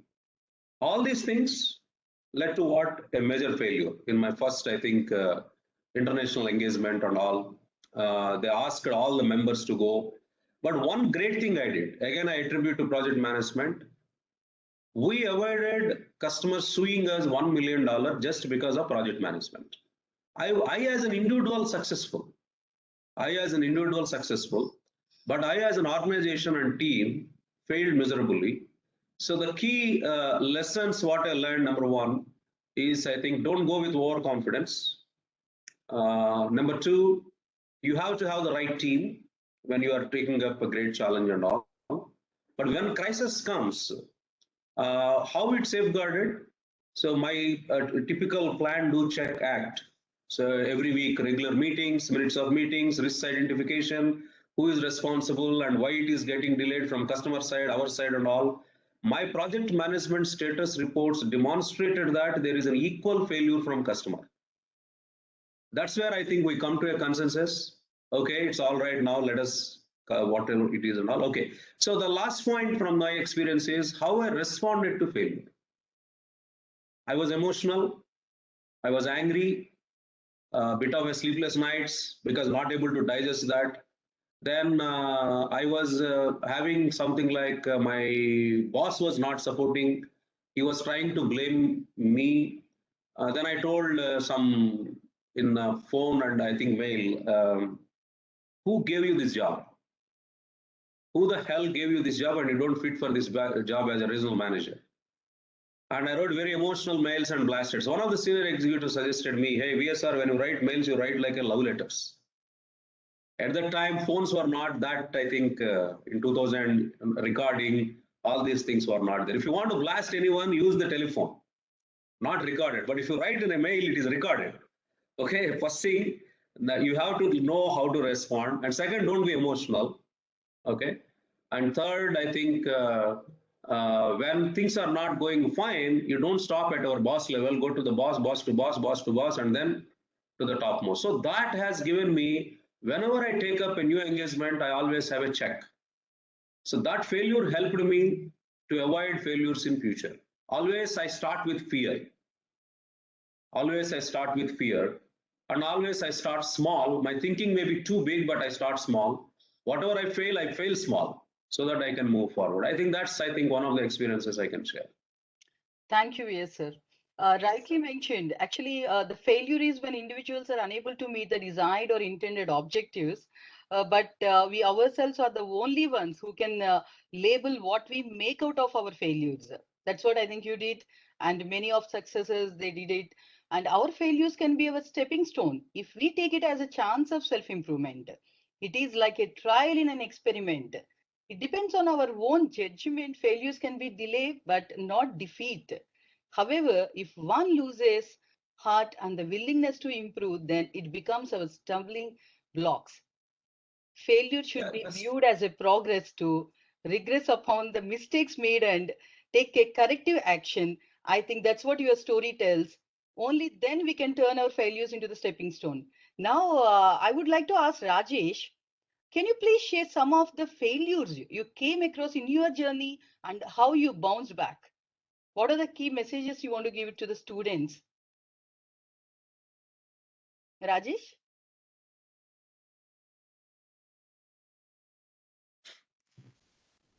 Can you unmute yourself?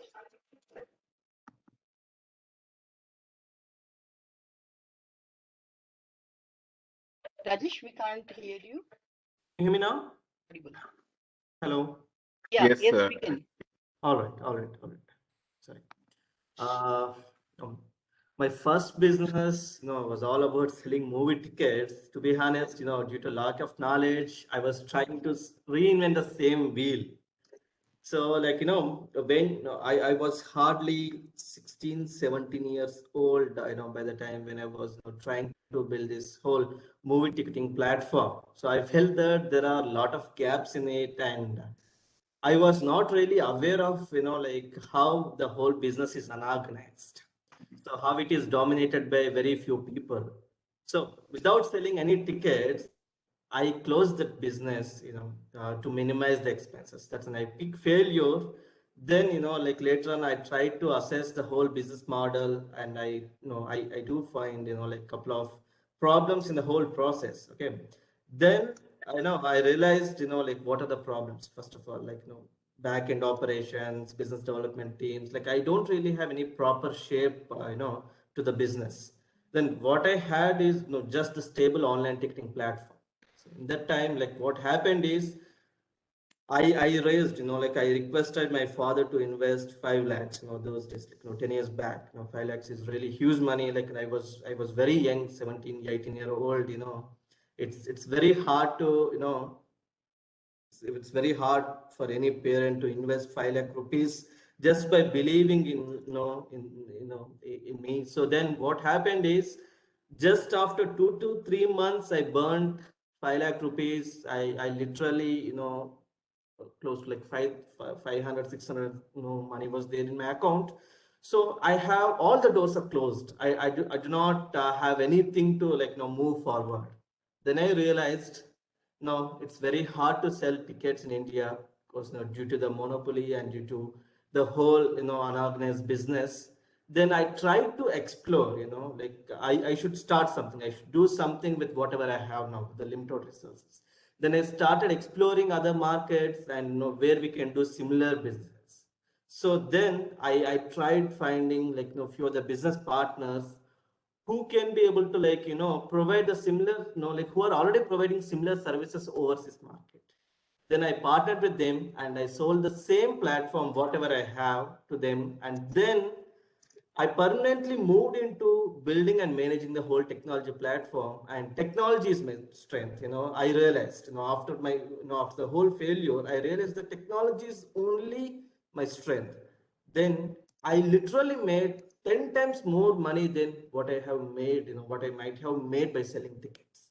So what I realized is always we have to adapt to the changes, and always we have to whenever you're trying to build something, you have to do better homework, very good homework. Then only you have to jump into the particular area. Biggest lesson what I have learned in this overall process is the lack of guidance. You should have a better mentor, or else if you don't have one, you should network and find someone who can help you in the whole journey, or else do proper homework, then jump into that. Or if you see any showstoppers, you have to fine tune that. You have to find a way. You have to find a way. Never ever give up. And again, I started my journey to sell tickets, but eventually I sold my platform. Others are selling tickets on my platform. So I always try to fine tune the whole business model, and then I made it, I made good money. Again, end of the day, I sold it to someone. And by the time, I realized that every business should have an exit plan also. As I was very young, I have zero knowledge what is business, what to do, everything, whatever I jump into, that is a big failure. That everything is a failure.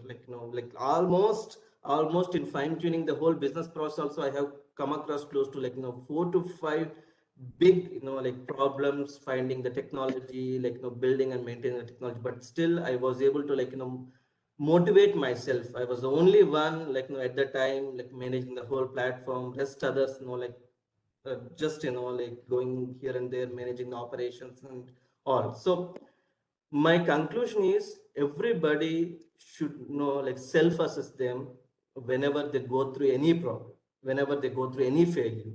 And they should consider their health also. Whenever if anyone goes to a failure, we might go through sleepless nights, we might not take food, but we should be concerned about health. And then eventually we should be able to move on with finding a proper solution and finding proper ecosystem. Saujanya, I hope yeah, very true. It's really, by hearing your story, Rajesh, I just recollected J.K. Rowling's Harry Potter book story. It was rejected numerous times before they were actually published. She given into the failures. This unemployed single mother would not have been a millionaire if she didn't accept that failure. It is the determination and perseverance that make our success stories, and not lamenting over them. That's really great, Rajesh. Thank you. And it's not just where we are talking about commercials, millionaires and all.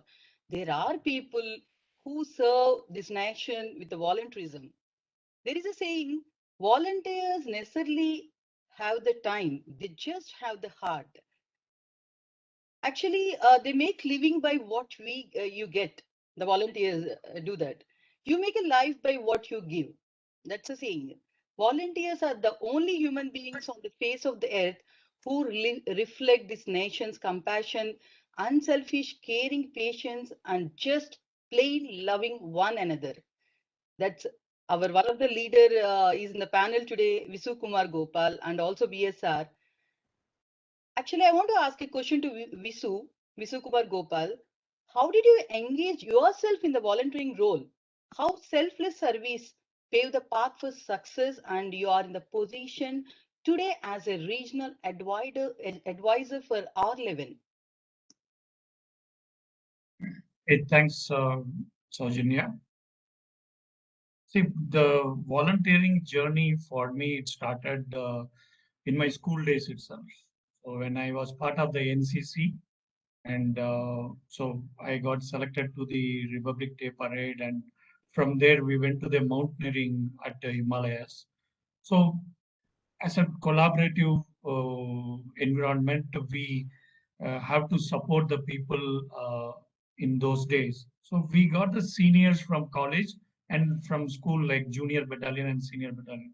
So together, when we went there, we saw the way how the military people supporting the NCC cadets, and their day-to-day job, and beyond that, they have to coach us to do certain things, and their family time. they were well balanced in that. And I learned that time it's duty and discipline. Apart from duty and discipline, like you need to deliver your time and energy to support the people. And after school days, during the college days also, like I was BSc zoology student. I'm supposed to uh, take the medical line and totally uh, have a different career, but it got changed. Uh, when I learned about the anatomy and the how to test the blood groups, I started thinking about there are so many people not aware about what is their blood group. So we asked our professors, why can't we take the serums and go to the villages and do this one? Said, okay, so you guys are ready to go. Went to the villages and trying to do with testing their blood groups. Many people were thinking that we are the doctors and we are trying to do something, but we explained that we want to test their blood and make them to aware what is the group they are. So we just gave a small card. And in the college days, this blood group testing, at the same time, there's a lot of blood donations are happened with the help of the Rotary Club and the Lions Club. People approached us and we started doing it. But after graduation, like when I actually started, some of the failure parts I also faced it, because many places the success is published but failure is not published. I actually started the Pani Puri stall. Okay, so the chaat corner after finishing my graduation. So basically, I want to become an entrepreneur and I don't want to work under anybody. So, but that Pani Puri, like unfortunately, those days, I'm talking about the 90s. Some of the masala or something not went well. Many people got affected, so I need to close my that chart corner. And people said it's a North Indian food and it is not getting digested by South Indian people. All those things happened, and I actually need to close. So then the second business, when I did vehicle finance business, so that also, like, some people couldn't able to pay back, and when you go and try to collect that money, you see their family situation, and they are taken the loan and take the vehicle for their small business, moving the, like the TVS 50, what they bought, moving the vegetables from their village to this town where we are living. So from them, like recovering in a very rude way, it is, I was not comfortable.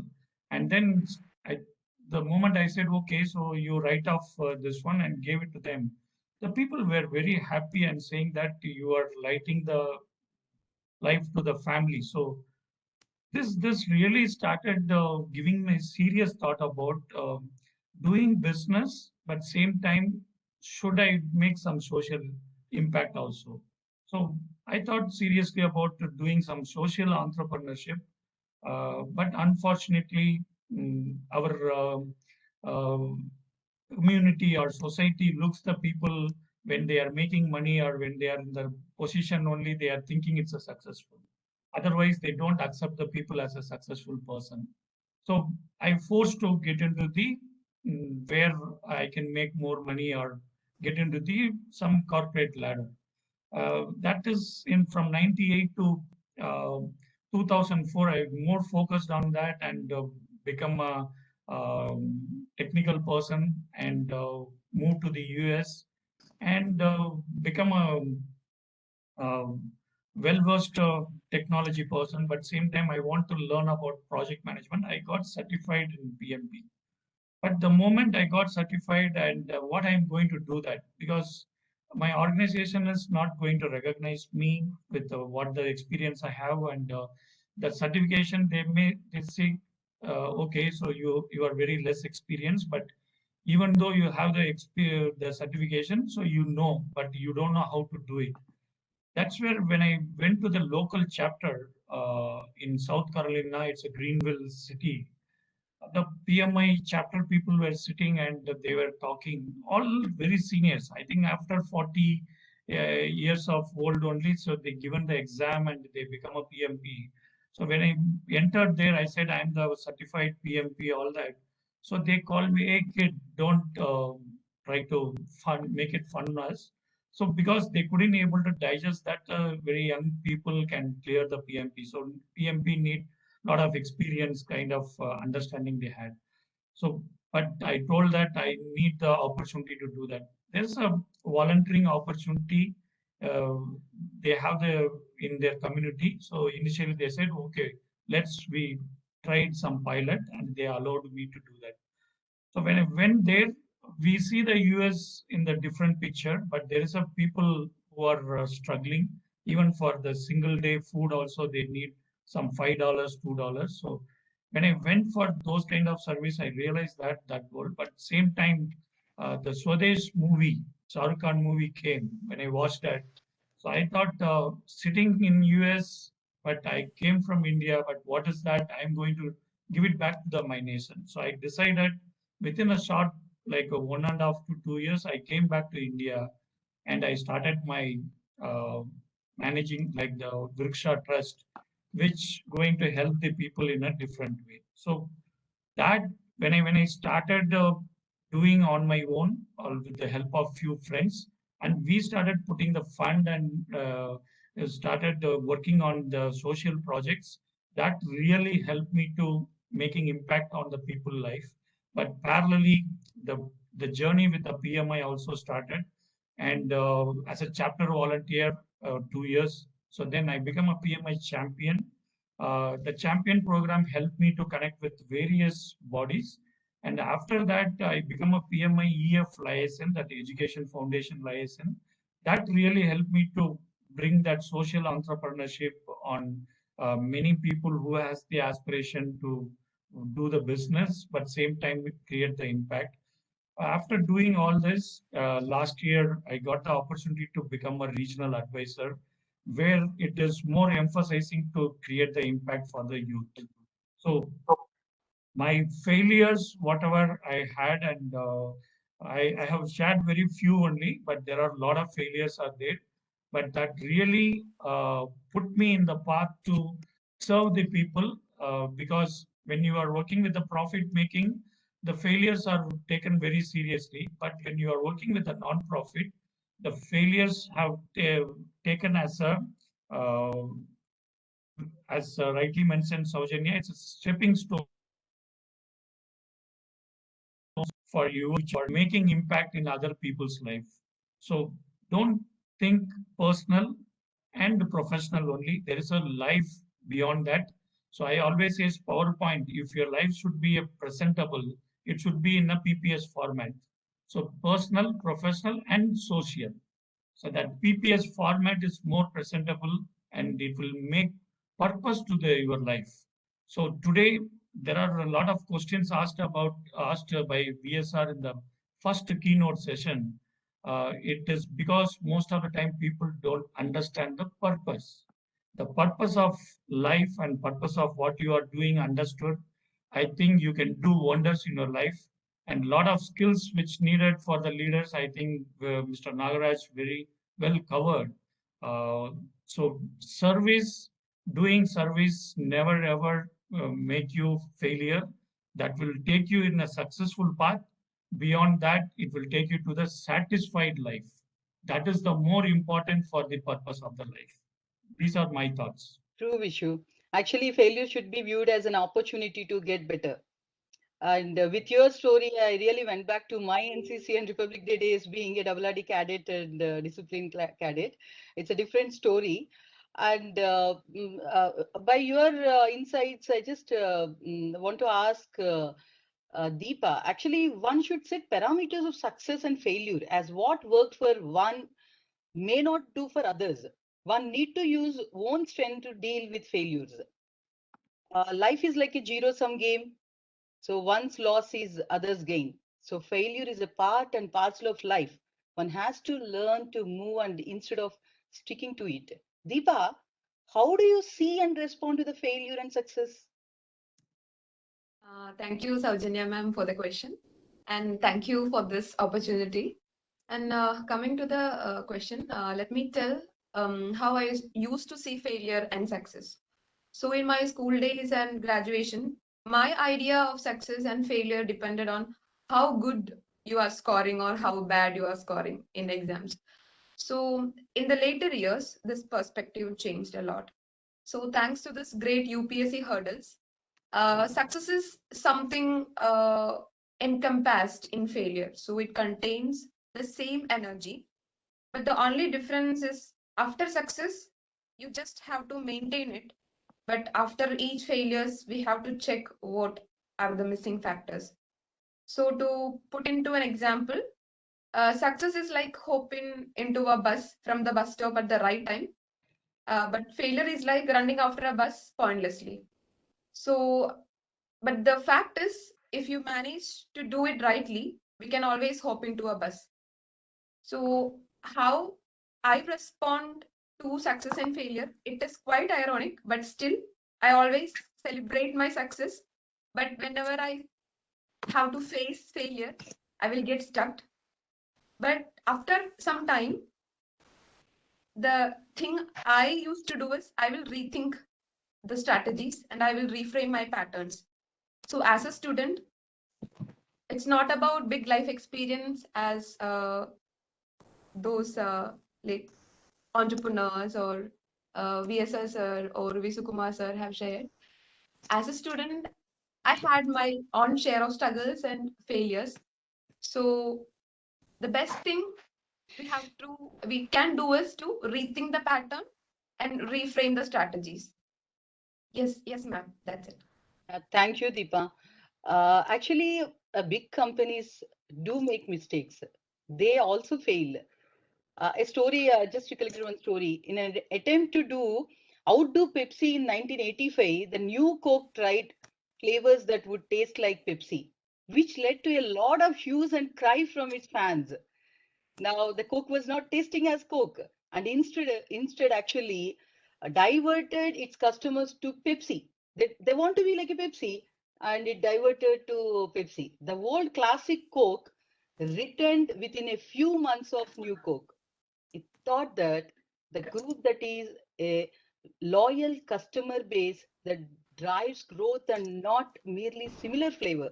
That's what the lesson we learned from the new Coke story. And it happens with everyone, not just a student or a startup or an experienced person. Even a big MNC companies also face failures and they come back. What we need to do is how to develop that mindset. Rajesh, I would like to ask you, how can we develop a right mindset among the students to face this failure?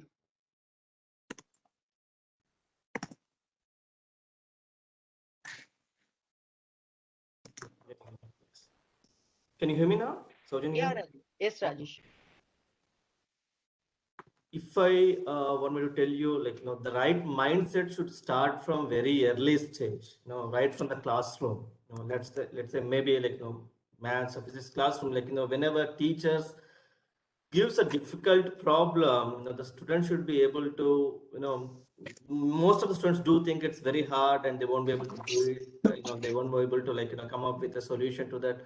They might feel that, it's very hard for them, but they should be able to, like, even teachers and students themselves also, they should be able to motivate them and at least give an attempt. They may not be able to find the right answer, but at least that attempt might, give them lot of experience, at least, like next time they can do better. So the right mindset should start from very early stage, and that eventually that will, like lead them towards, building more, kind of, like better understanding towards the problems, and, like finding solutions, finding alternate methods to achieve their target. So first of all, always they should take ownership, even if it is a small task. That should start from very early level.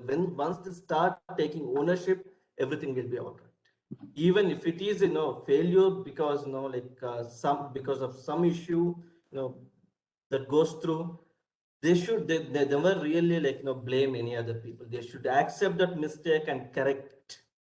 Always there is some room to correct themselves at any point of time and move forward. And never, like, first of all, they should be very clear about what they want to achieve. And then they have to move forward with proper action plan.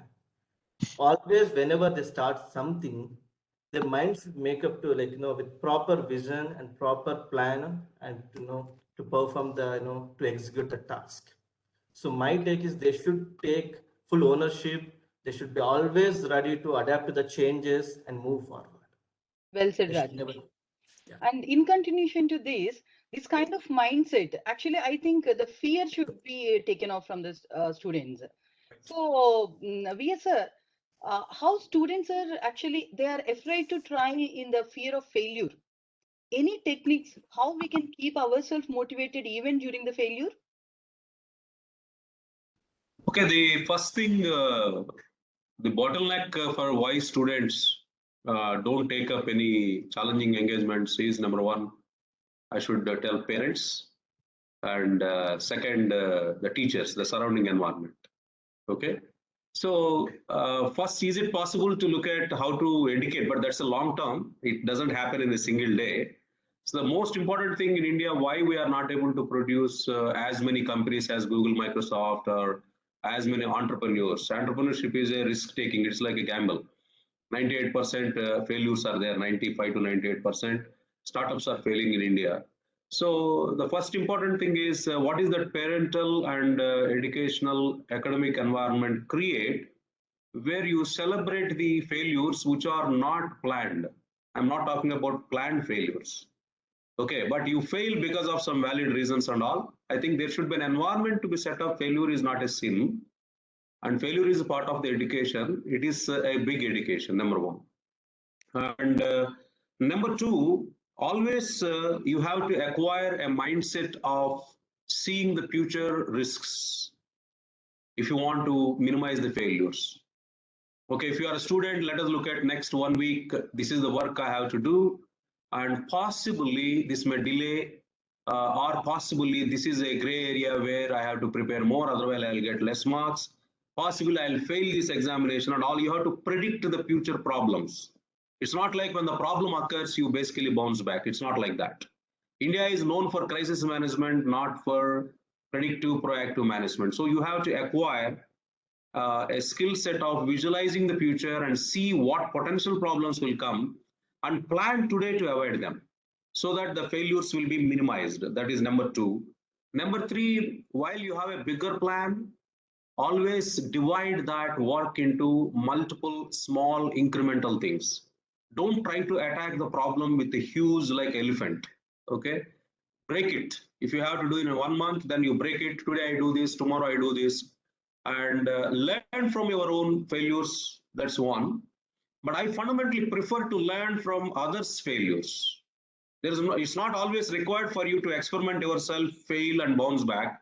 Always look at how the others have done it and how they failed, how they bounced back. Learn from others' failures if you are starting something, and then reduce your failure, and then start small, fail fast. I think that's it. Yeah, thank you, VS sir. And VS sir says that we have to, it's not our own experience, it can be somebody else also, or our own experience. Actually, we have to learn from that.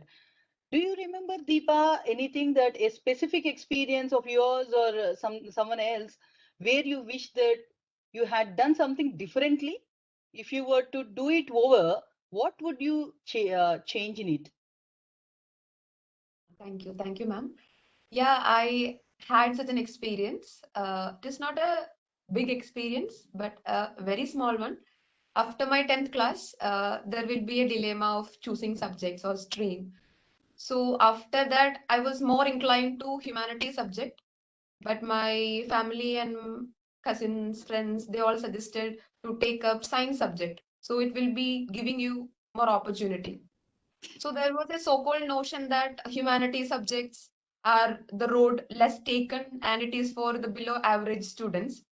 So I was convinced with that and I took a science subject for my higher secondary and I struggled a lot.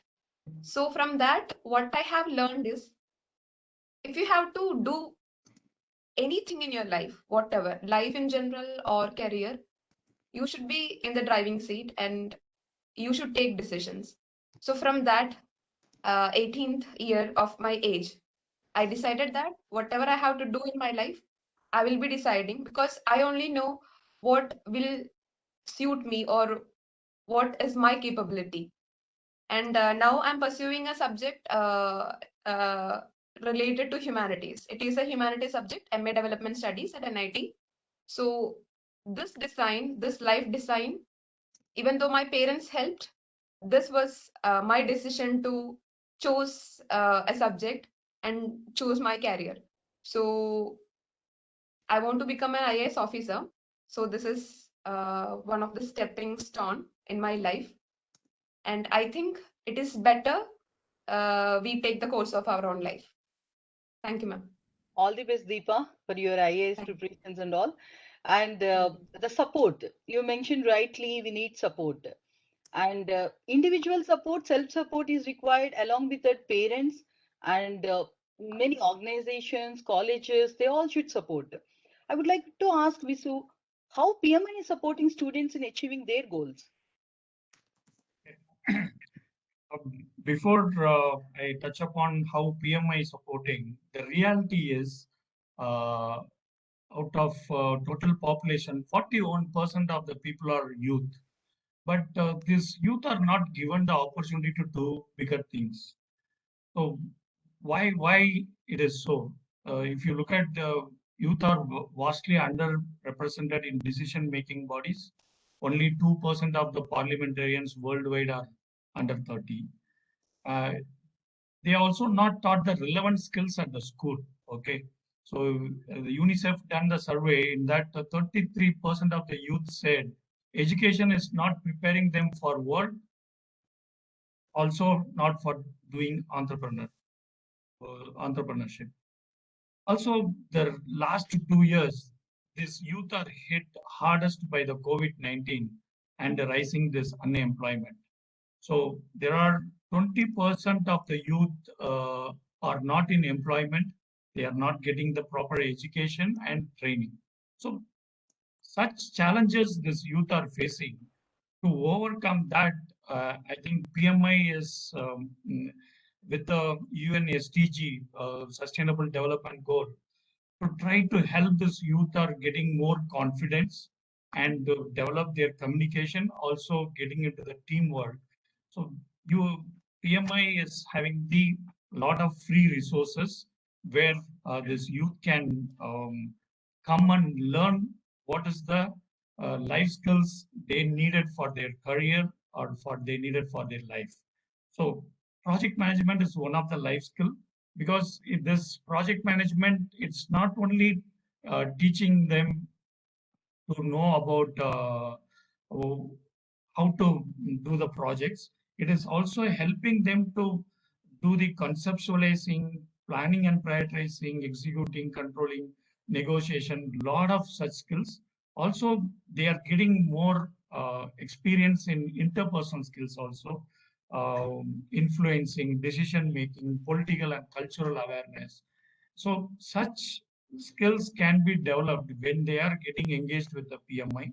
So to know what is project management, people can go to the PMIEF website, and we will send the link to all the participants, so they can download the free resources which are available, so they can learn on their own what is project management and how they can get engaged different way with the PMI. So there are student membership already. The secretary has mentioned, so you can become a student member. Apart from that, become a more volunteer, so you will get understand and what is industry needed and what your institutions are providing to you. There is a huge gap between institute and the industry. That gap can be bridged when you are volunteering with PMI. And if you want to start, where to start and how to do that, first thing is the student chapter, student membership with the chapter. The second one, there is a free program, Kickoff. Okay, so we will provide the even PMIEF.org. You can /kickoff if you put, you will get into that program. It is the 45 minutes program. In that, you will choose either which method, like waterfall method or agile method. Whichever method you like, you can learn it, and you will learn the digital badge also. That you can share it in your resume or in your profile. So that will help you. What is project management? The next one is there to get to know about what are the things you can do along with the project management. There's a PMI's project management ready certification also there.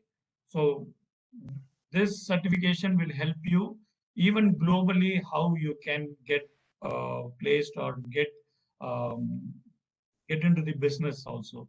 Actually, in 2027, the project management profession will be in the high demand throughout the world. So this is the high time. You have another 5 years.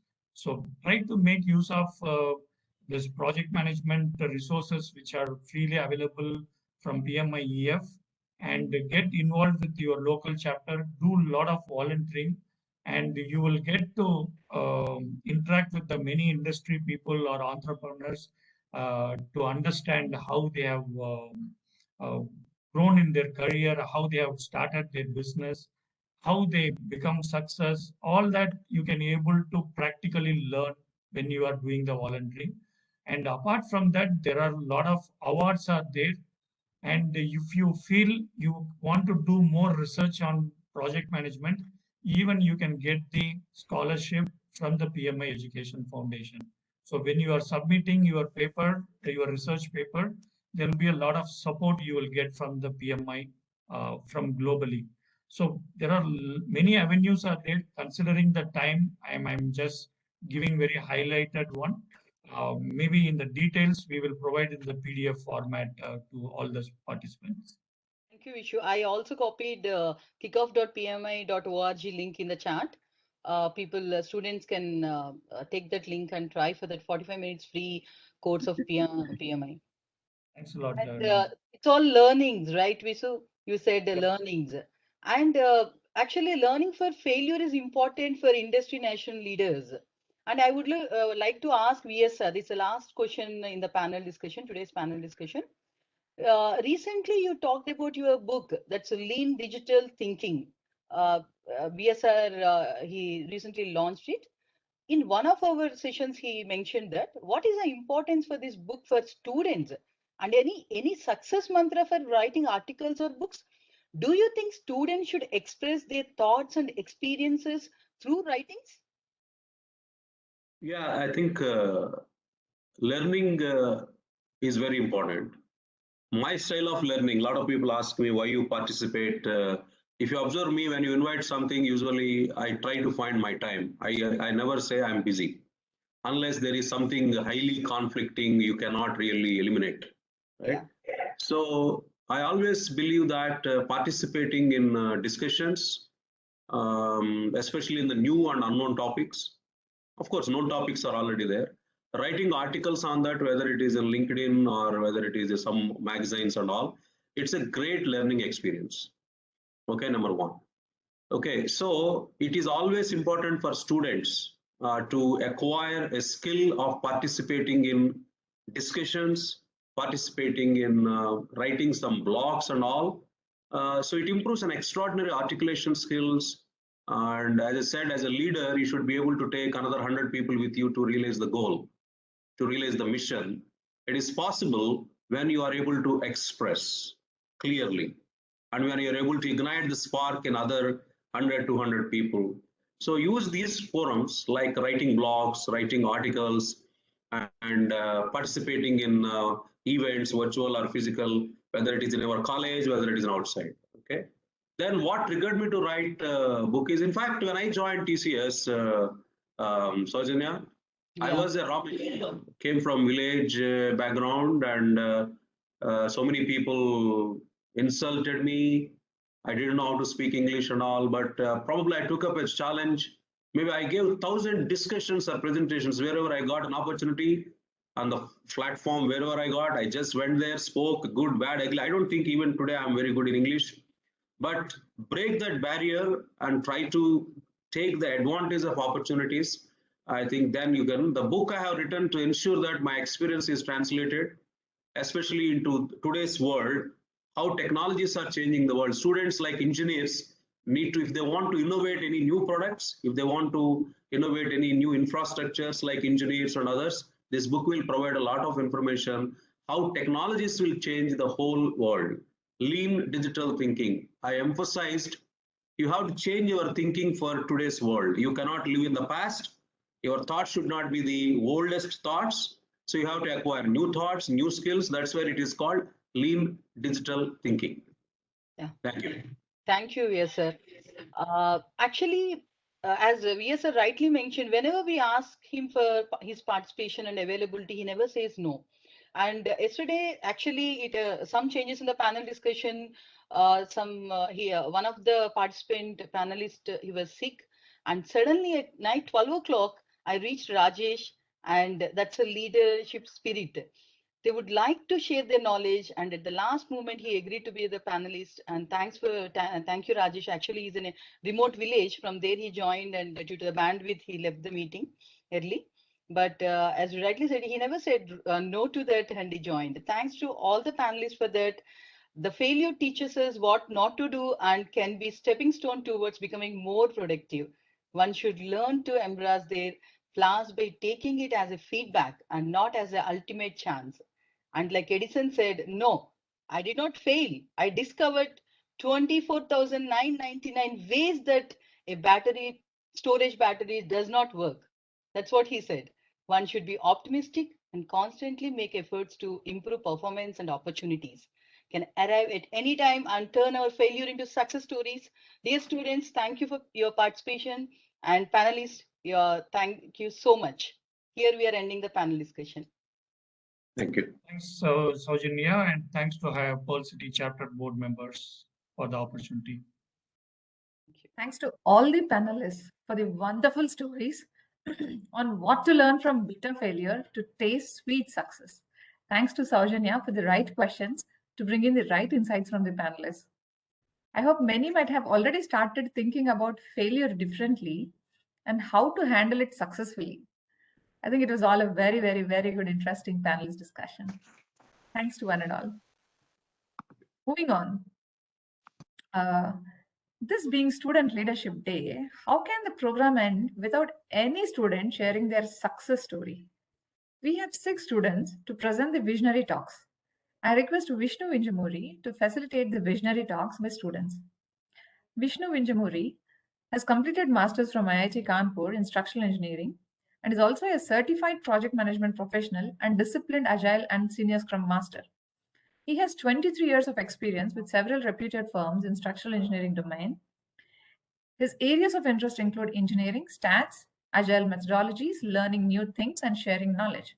He discovered new formulas for the number pi, and his findings were published in the Mathematics Teacher, an Indian journal, in 2004. And Mr. Vishnu is working as General Manager Structural Design with My Home Constructions, Hyderabad. He is associated with PMIPCC for long and is now serving as Director Academy. I request Vishnu to take over. Hi, everyone. Can you please share this screen, Raji? Let me do that, Vishnu. Right. Actually, Yeah. there is So here. No. Sorry. Okay, go ahead. Let's get into the visionary talks by some of the students. A few people gave their entries, but we, in the interest of time, we limited it to a few students. And to start with, you see me and my background. I'm living in a dream world, and that's how one has to dream big and visualize the things and do goal setting. I'm speaking a bit quickly in the interest of time, but always do daydreaming. That is what Dr. APJ Abdul Kalam said. Having said that, I invite Miss Aruna, doing business administration at St. Xavier's PG College, Hyderabad, to share her lessons learned in her life and the experiences that made her what she is today, doing a very good coursework at a reputed college. So I invite Ms. Aruna to come and speak.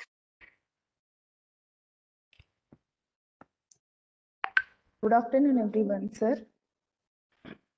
Can you please turn on your video? Is it? Yeah. She has Right. turned it on. We are able to see you, Aruna. Okay, ma'am.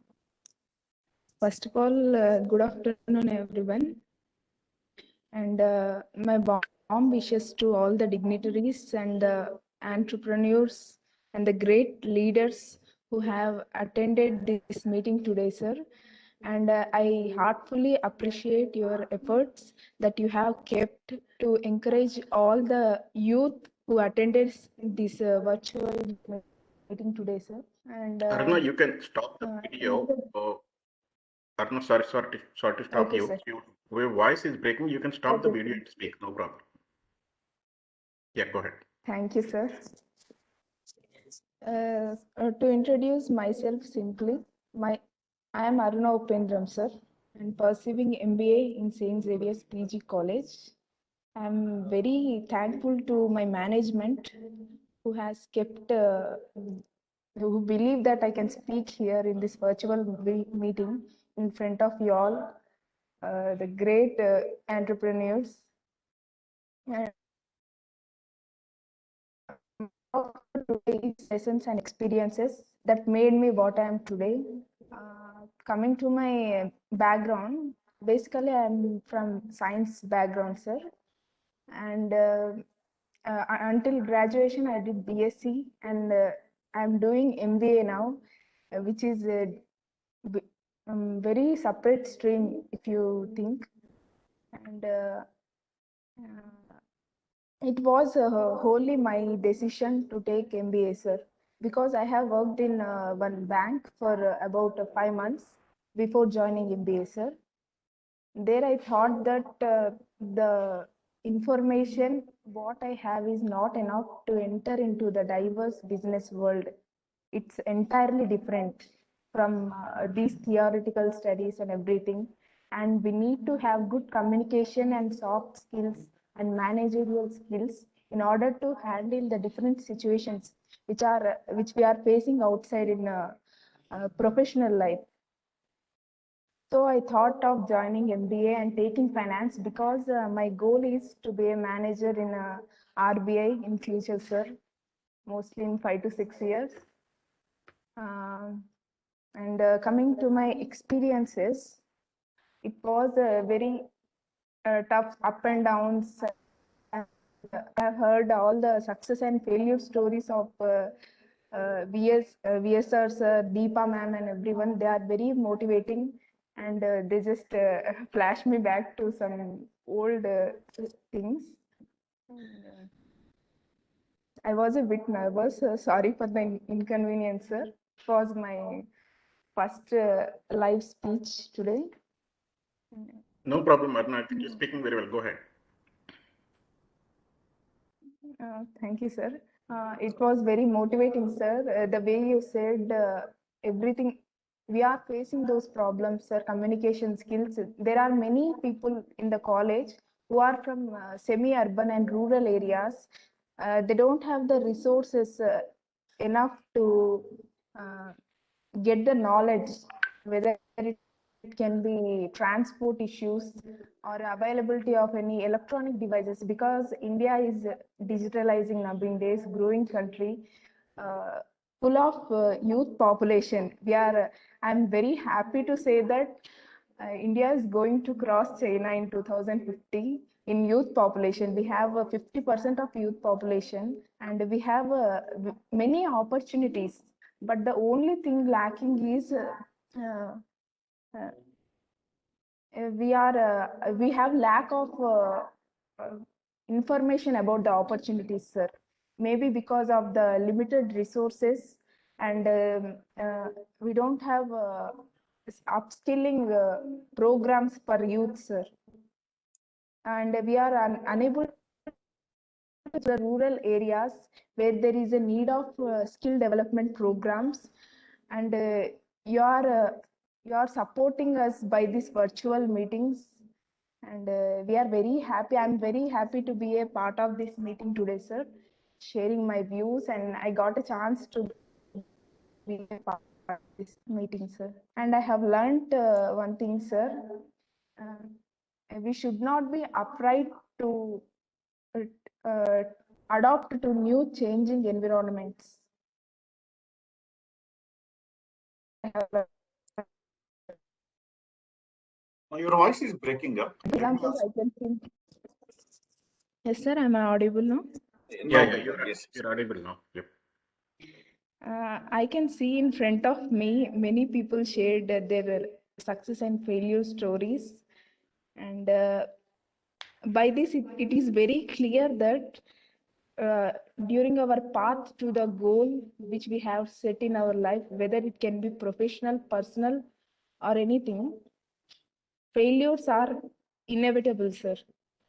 The only thing we can do is we need to adapt to the changes and try to collaborate with our seniors who has already passed through that way, and try to do the SWOT analysis, opportunities, what are the threats, and how we can adopt and change ourselves in order to reach our goal in a best possible way by minimum risks. I mean, there are many risks, but we can minimize the risk. We can't avoid the risk which is in the way to our goal, sir.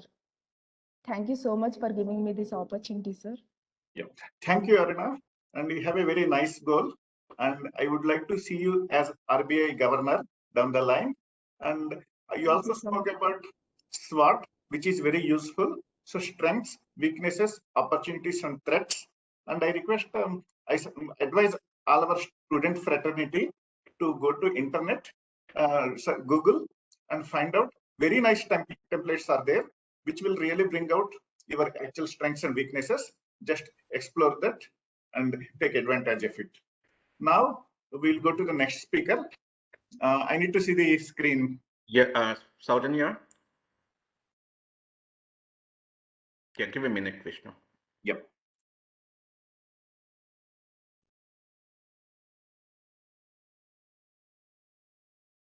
The next speaker is Mr. Bhargav Ram Singh, who is doing his undergrad studies in civil engineering at NMREC. He's going to talk about his understanding of a leader. Mr. Bhargav, please welcome. Good afternoon to one and all here. Good afternoon. Am I audible, sir? Yes, yes. Yes, Bhargav, go ahead. A very good afternoon to one and all who present in this. My name is Bhargav Ram Singh. Presently, I am pursuing final year of BTech in civil engineering stream at Nallamala Reddy Engineering College, Hyderabad. Today, I am going to discuss about how a leader to be in my view. A leader is a one who can adapt to any of the surrounding environment that challenges you in any aspect, who can adapt to it and get fitted to it, and can be able to contribute their part in make their co-fellows onto the same page. In the world, no one is born to be a leader anywhere, but everybody is a leader inside, hiding under many pressures. When the time comes, the leadership qualities in you will be pushing to be a perfect leader to the world. That everyone get a time, that time will make you a perfect leader. And also the main thing for a leader is communication. Communication with co-fellows and feeling the page and bring out the skills onto the stage. Voice is a bit Talk breaking about a up. leader. Remember an incident. Okay, sir. When I talk about a leader, I always get to remember an incident happened in my life. When I was at the second year of BTech, one of my friend was a class representative, but not doing well at his job. Then the faculty of department has seen the ability of leadership in me and made me as a class representative. For them, it is all okay. But when coming to me, I was an introvert till that day. But when I was chosen as leader for a group of students, and I have taken a challenge for me to get mold in all the phases I have been traveling that time. I have focused on all the things I have been lacking, like presentation, decision making, etc. And at every moment, I am trying to be a perfect leader for my class. And result of my leadership, as a result of my leadership, our department, which I was leading in the event of technical fest, which held every year, done better to all than other departments. The director of our college, Dr. Divya Nallagaru, has honorably mentioned our book based on in the event, we learned many things by creating a group of people with the same motivation to continue to about communicating with the team members and the participants. We got the participants all over the India, from Kashmir to decision making and many things I have learned from the event. That is why I always believe in a quote: a leader is the one who creates a more leaders. That is a leader in my view. Thanks for giving me an opportunity to give this great speech.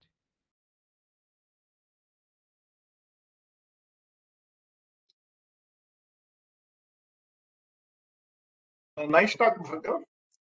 And the leader needs to always inspire, and he needs to walk the talk. And a leader should always feel he's serving his team. Nowadays, that is the latest concept. Leader should be having that service this thing. And we move to the next speaker, that is Miss Harichandana, who is again doing her civil engineering at VR Siddhartha Engineering College. Once I was closely associated with this college a couple of years before, and she's going to speak about the curious case of social media revolution and her experiences and learnings thus far. Please go ahead, Miss Harichandana.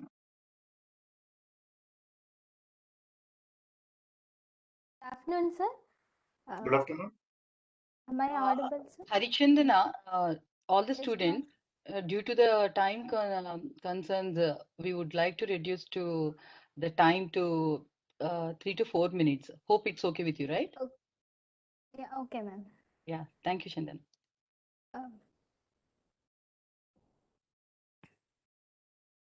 Um, can I start, ma'am? Go ahead. Please go ahead. Go ahead, Akshay.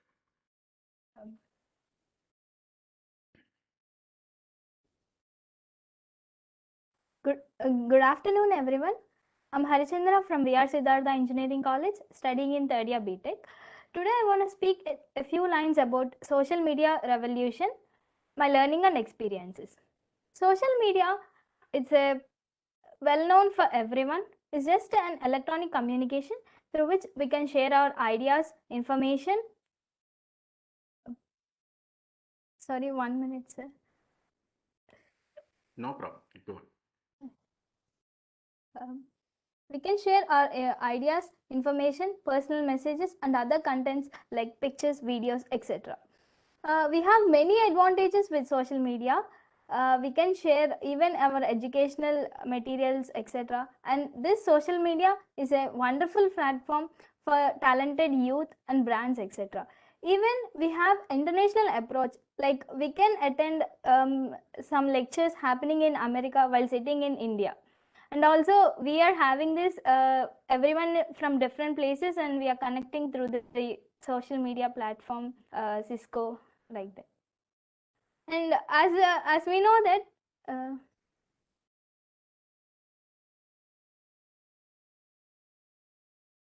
Hello. as we know that Yeah, go ahead. sir as Go we know ahead. that every coin has two sides.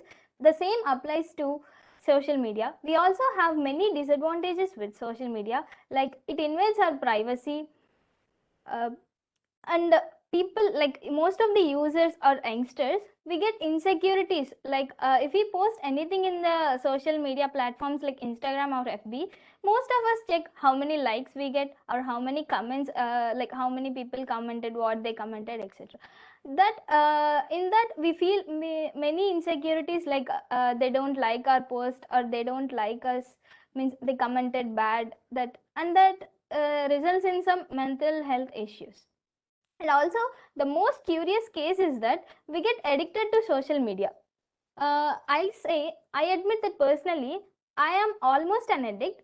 I said almost because sometimes when I really and wholeheartedly not want to look at my Facebook or Instagram post, I won't. But every time I do get the notifications, I do search in the slightest hint something of interest. But this social media addiction hampers our education. It shows a great effects on our academic performances. Personally, I have experienced this. Means during my first year, that was the first time I'm using my personal phone. Then I get addicted to the social media, and I used to spend more and more hours on it. And later on, I realized that I have spent all my precious time on the social media. Yes, yes. Instead of Conclude in one statement, no? Time is up. That's why. okay. Yeah, okay, sir. So friends, instead of being on social media, you can distract yourself while using other things like being with your friends and dancing, listening music, etc. So I suggest that don't get too much addicted to social media. Thank you for providing me this opportunity to speak in front of all the dignitaries present here. And I also thank my institution for believing me and providing me this opportunity. Thank you, sir. Very good, Harichandana. You presented it very well. It has many advantages and disadvantages, and one always has to adopt a cautious approach. Good. Let us move to the next Thank speaker. You, yep. We have Mr. Rohit Acharya, my friend at the NIT Rourkela, and he's going to talk about if failures that are terrifying, if failures are terrifying and success are gratifying, and he's going to take a view from his lens. So let us view it through his prism. Yes, Mr. Rohit.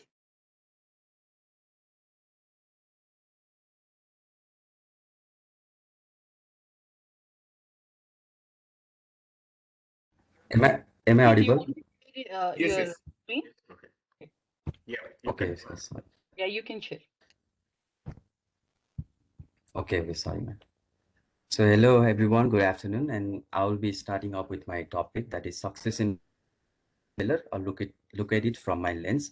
So I'm from NIT Rourkela, a first year student of civil engineering. So a look at a success, it basically means situation is under our control, or if situation is under control, then we can succeed. Always success feel good, and we will be getting rewards on the way. We might get featured, we might get award and learning, as well as some kind of earning. And the other thing is HCA, that is hyper competitive attitude, just like Mahendra Singh Dhoni, and chemical effect, increasing testosterone, dopamine, and that hits reward network in our brain, which always enhances positivity. Then there is some disadvantage, that is higher expectation, just like that of Virat Kohli, on unhealthy competition, debate and unusual comparisons, and always harder next step. That is, if we won in league matches, we'll be reaching semi-final, final. That would be very hard. And a real definition of success, in my point of view, are differ for different condition. Yeah, that's the case always. Sense of giving back to the society, and sense of accomplishment, that is we are going to win. As we are winning, that there is a sense of accomplishment. Career progression, most of the time success is career progression, being able to do the things we love. That's also a kind of success. And it's not an overnight things. It needs courage, it needs hard work, dedication, and sometimes luck as well. And it looks simple, but it's a real hard thing. And talking about the failure, situation controls you, just analogous to that, the success. And it feels so bad. Yes, no one is happy when they fail.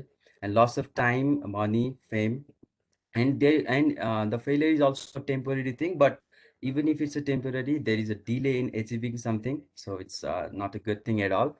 It always lowers confidence and self-esteem. Yes. And we always come up with excuses. With most of the time we come up with excuses when we fail.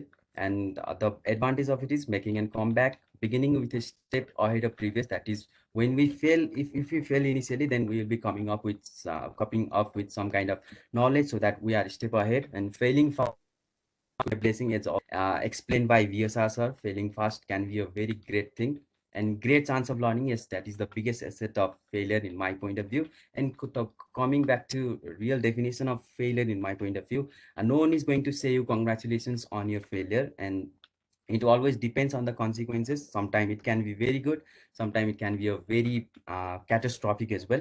It always has a negative impacts over our emotions, just like that of VSR sir, who said he always started with fear. Yes, that's a kind of thing that failure works, a part of progress, and winning isn't everything. It should be included when we are explaining failure. Something our society less emphasis on. Our society always emphasis on that of success, and we always console ourselves, we learned blah blah blah and like that. And sometimes, and most of the times, it becomes our habit as well. And if we fail, then it is the time to change the approach, and it also works as a wake-up call in most of the cases. And what should be our approach? Here is a kind of quote said by Winston Churchill as well. So setting goals which are under our control, because that would help us to achieve it, lower expectation and higher beliefs, and always coming up with plan B if it is applicable. And not the failure, neither the success are the end of the story. And we can try. First of all, we have to try. Then if we succeed, we should celebrate and get started with next step. If we failed, then we have to suffer its consequences. Then again, find out what didn't work and what made us to fail. Then get started with the next step. So giving the final touch to my experiences, neither failing nor succeeding are terrifying nor gratifying. So we should always start with a mentality to win, because failing is not a achievement, failing is not a honor.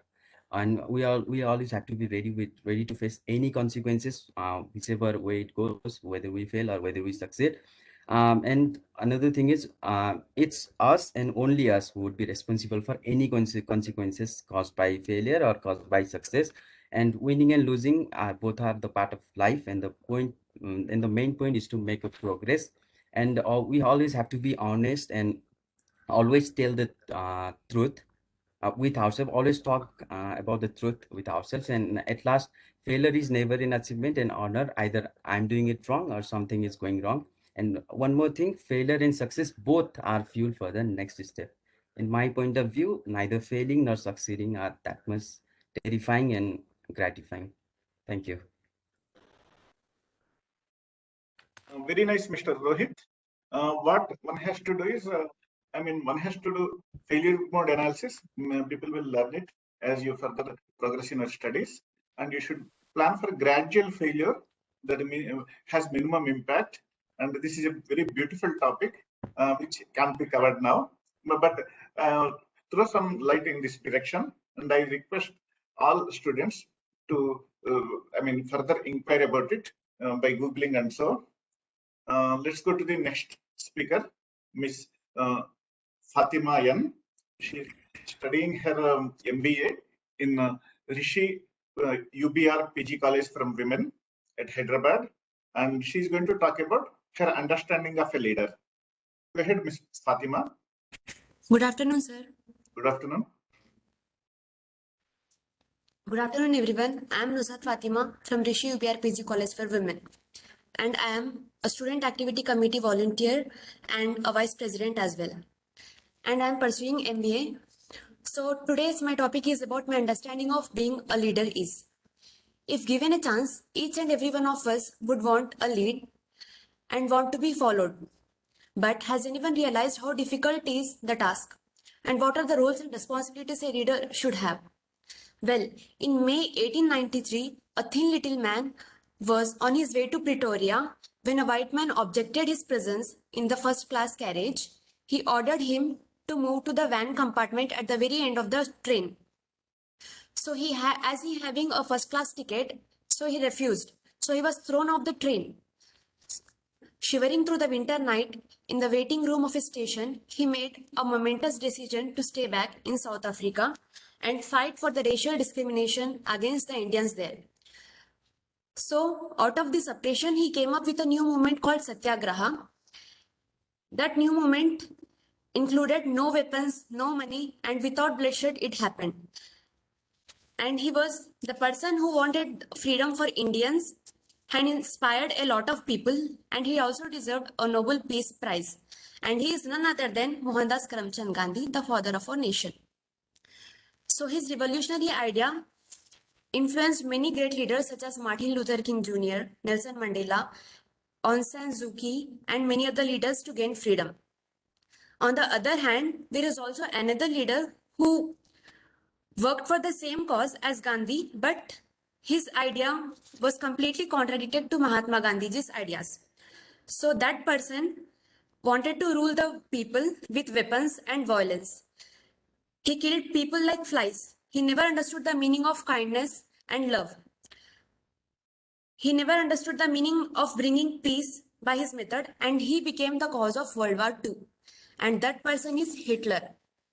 So leadership, in my opinion, is the art of motivating a group of people to work towards a common goal. And a leader must have a power that can be treating the society very nicely. A leadership is nothing but having the qualities such as integrity, empathy, collaboration, persistence, resilience, vision, and optimism. Well, a good leader starts off with a small step. It can be as small as raising your hand in the class to answer a question or for applying a student council. Number one, leader must have the vision. Without ambition, you will not be a leader. A leader must have courage, the ability management. He should be transparent and succeed. And he should listen to his teammates also. The traits of a good leadership is the leader should radiate the positivity. He should be proactive. And according to me, leadership cannot be taught. It has to be learned. Like respect cannot be bought. It has to be earned. Thank you. Very nice, Fatima. And you give very good example. I mean, who is one of the all-time greatest leaders, Mohandas Karamchand Gandhi, known as Mahatma Gandhi ji. And you also gave a very bad example in the name of Mr. Hitler. And what you said is perfect. One should walk the talk. I mean, Mahatma Gandhi practiced what he preached. That is very important. And let's move to the next speaker, Mr. Pratyush Ranjan, who is doing studies in metallurgical engineering at NIT Rourkela. Welcome, Mr. Pratyush, my friend. And you are going to talk about a quick reflection on your personal and professional achievements. And you made it to NIT, and you are a bright student. And please reflect upon your personal and professional achievements. So we all learn from your experiences. Even experienced professionals like us, we also study and do courses, and we would like to learn from you. Thank you, Vishnu sir. Firstly, I hope I am audible and visible. Yeah, Yep. a quick thumbs up. Okay, cool. So, firstly, I am a final year master student at NIT Rourkela, as you already saw on the screen. In the interest of time, let's quickly reflect on what a visionary leader looks like. I'm not saying I am a visionary leader, but I hope I can help you get into that path and achieve what you want to achieve at the end of the day through your dreams. So let's talk about a few frameworks first. First framework, since someone already mentioned about SWOT, I would like to delve with SCQA analysis, which is situation, complexity, question, and answer, because we here are today dealing with project management, right? So since the topic asks me to talk about my personal and professional achievements, just to give a little clarity as to why you should listen to me and why you should get inspired, I'm not bragging, but again, let me quickly give a quick summarization followed by the learnings. So my journey with project management and extracurricular activities started with my college mostly. During school time, I was good at academics. I focused on studies, but honestly, even after coming to NIT Rourkela, I have spent learning more outside the classroom than inside the classroom. I have done everything except engineering, I can say that. But in the last 2 years, I have also caught up to my engineering degree as well. So firstly, in my first year, I started with College Fest. I was a marketing and sponsorship coordinator, which helped me understand what building a brand looked like. Then I was indulged with the alumni relations team of my college, where I led the student team on a few conferences that the alumni team organized, and the journey went on and on. I was the Secretary General of my college Modelian conference. I had the opportunity to travel across 4 or 5 states. I have participated in multiple numerous international conferences and chaired a lot of them. I have been in panel discussions, but that is not the point. The point is not to talk about my achievements here. The point is, with the penetration of the digital age, knowledge is free. You don't need to pay to get knowledge. Only thing is that is required is a proper mindset. You need to be able to dive, have that leap of faith. You might have heard this phrase, leap of faith. That is very important, because you need to have the trust and perseverance in yourself that you will achieve what you want to. And honestly, in my case also, I firstly was jealous on seeing people achieve a lot of things in their first year, a lot of positions of responsibility. I was like, why can't I be like them? Oh, it's so difficult. But then again, I was like, no, let's convert this jealousy to envy. And that envy became my stepping stone to achieve a lot of, I won't say achievements, but a journey of learnings. Now, it's very important to be skilled in order to be recognized. Don't you agree, guys? Now, if we talk about being skilled, it's very important, not just in terms of communication skills, having a few positions of responsibility, being highlighted in college. It's also important to work in teams, to understand your team and to guide them. As Nagaraju sir already mentioned, a leader is one who knows, goes and shows the way. So I think that is a great framework to understand. Firstly, in order to know, you have to explore, you have to see what opportunities are available to you. And I am a person who doesn't believe in taking opportunities that are already existing, but I believe in creating them. So even if you are from a college and a degree which is not so well recognized, not because I'm from an IIT Rourkela or someone might be from IIT, but it's you who will create those opportunities, because I have created them. I have started sustainability projects on campus, the SDGs that we are talking about. I have represented Yes, India Mr. at the Pratyush, Youth Assembly as well. So please conclude in one sentence in the interest of time. thank you. So one sentence would be, try to create opportunities if there aren't any, and that can be through the SCQA framework. Understand what is stopping you from achieving your goals, and lastly, you have to take that leap of faith. That leap of faith is very important, because that will determine where you will go in the next 5 or 10 years. Thank you. Yeah, you brought a different perspective about SCQA framework. So I request our student fraternity to again Google, because I mean that is the encyclopedia for all of us. I mean, we also do in our respective domains. So search for it and apply it wherever applicable. And a very nice talk. And as he said, there should be some competition. Sometimes it may turn out to be jealousy or envy, but healthy competition is always welcome, and always be competitive. Yeah. Any other speaker is there, Raji? That's it, Vishnu. Okay, we go to the pledge. I think Mr. Kashyap is going to take over. Yeah. Yeah. I invite Kashyap, the Youth Impact Volunteer, to take over and recite the pledge. Well, you all repeat after him. Mr. Kashyap Kumpella is a volunteer, Youth and Social Impact, and a member of Pearl City chapter since 2019. He's also a civil engineer from BITS Pilani. Kashyap has 6.5 years of experience in the real estate sector, working with the top real estate consulting firms such as CBRE, JLL, and Knight Frank, and contracting firms such as Samsung CNT. Kashyap specializes in managing and delivering corporate workspace projects for Fortune 500 clients, helping these companies realize their business expansion objectives. I request Kashyap to take over. And shall we request whoever is available to switch on their videos for the pledge? Raji? Yeah? Can you request on videos for the pledge? Can we have all the students, panelists, attendees, POCs from the mobile or through the laptop? Please switch on your videos and let's take the pledge wholeheartedly. Thank you. Am I audible? Yes, clearly. Perfect. With the video, right? Yeah. Thank you. So I would like to thank Raji ma'am and also the panelists for giving me this opportunity to lead the pledge. And I would like to quickly summarize this entire session. It was a very stimulating session with a lot of good events, and also I am really in awe with the way the students have delivered the talks in a time-bound manner. And quite frankly, I didn't have this level of outlook towards leadership when I was a student myself. So a great job, guys. Really great job. So yeah, I would like to ask all of the people to stand and put their hands on the heart and repeat after me loudly. Okay. Okay. We are going to begin the pledge. So yeah, in a count of 3, 2, 1. I shall create. I shall create.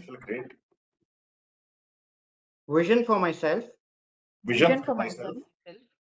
And achieve the same with perseverance. And achieve the same with perseverance. I shall bring. I shall bring Originality in my work. originality in my work. I shall work in team. I shall work in team. And enjoy the success of team and self. And enjoy the success of team and self. I shall inculcate. I shall inculcate Good, disciplined, and healthy habits. good, disciplined, and healthy habits. I shall volunteer to add. I shall volunteer to add Value to work, family, society, and nation. value to work, family, society, and Nation. Can we change the slide? Yeah. Yes, it is changed. It is changed. Okay. I shall prepare myself to adapt. I shall prepare myself to adapt the changing needs and uncertainties. To the changing needs and uncertainties. I shall efficiently plan. I shall efficiently plan, execute, monitor, and control all the work. Execute, monitor, and control all the work. I shall create opportunities. I shall create opportunities. And learn from failures. And learn from failures. To succeed in my life. To succeed in my life. I shall take right decisions. I shall take right decisions at the right time. At the right time. I shall adapt myself. I shall adapt myself quickly to work in global work environment. Quickly to work in global work environment. Thank you. Thanks a lot. Thank you. Thank you all. Thanks, Kashyap. And thanks to all the students for taking the pledge. I'm confident you all will follow the pledge. It is not just taking or reciting, you'll have to follow. And I'll have to mention that thanks to all the panelists for the wonderful stories and the experiences they have shared with all of us. Everyone has a different perception, everyone has a different experience and a different framework for themselves. So all they need is just a right platform and just right push. And this is one such platform for them. And hearty congratulations to all the speakers who are already the student leaders. We will share the appreciation certificates for you all post the conference. Thank you all once again.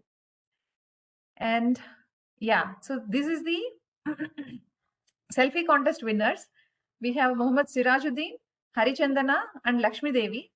They are the ISLD selfie contest winners for today. And these are all the selfies that were posted in the Padlet. Yeah. Interesting.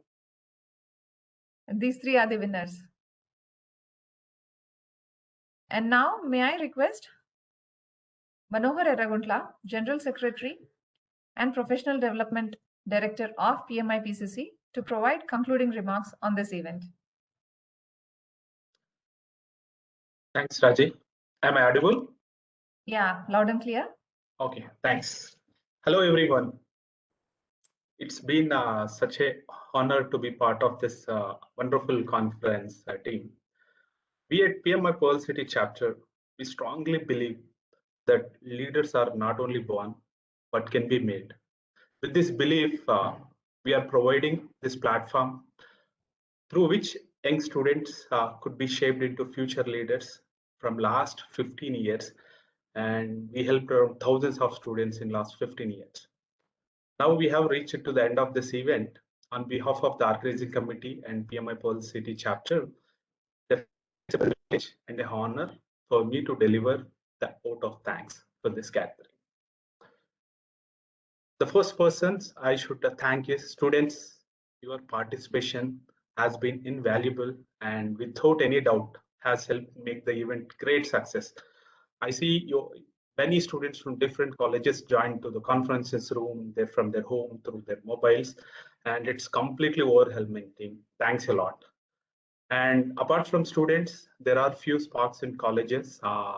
Just I mentioned few of them, like Dr. Ravi sir from St. Xavier College, and Pravina ma'am from Rishi College, Murlidhar sir from NAC, Maria ma'am from St. Francis College, Sriram and Chava Srinivas sir from VR Siddhartha Engineering College, Kalyan Ramam sir from Mahindra University, and E.V. Raghavan sir from NMR Engineering College, and Chaitanya Lakraju from NIT Roorkela. Thanks a lot for all the students in the Sparks for the great support for this event and ensuring that we have enthusiastic participation from all these colleges. Thank you very much.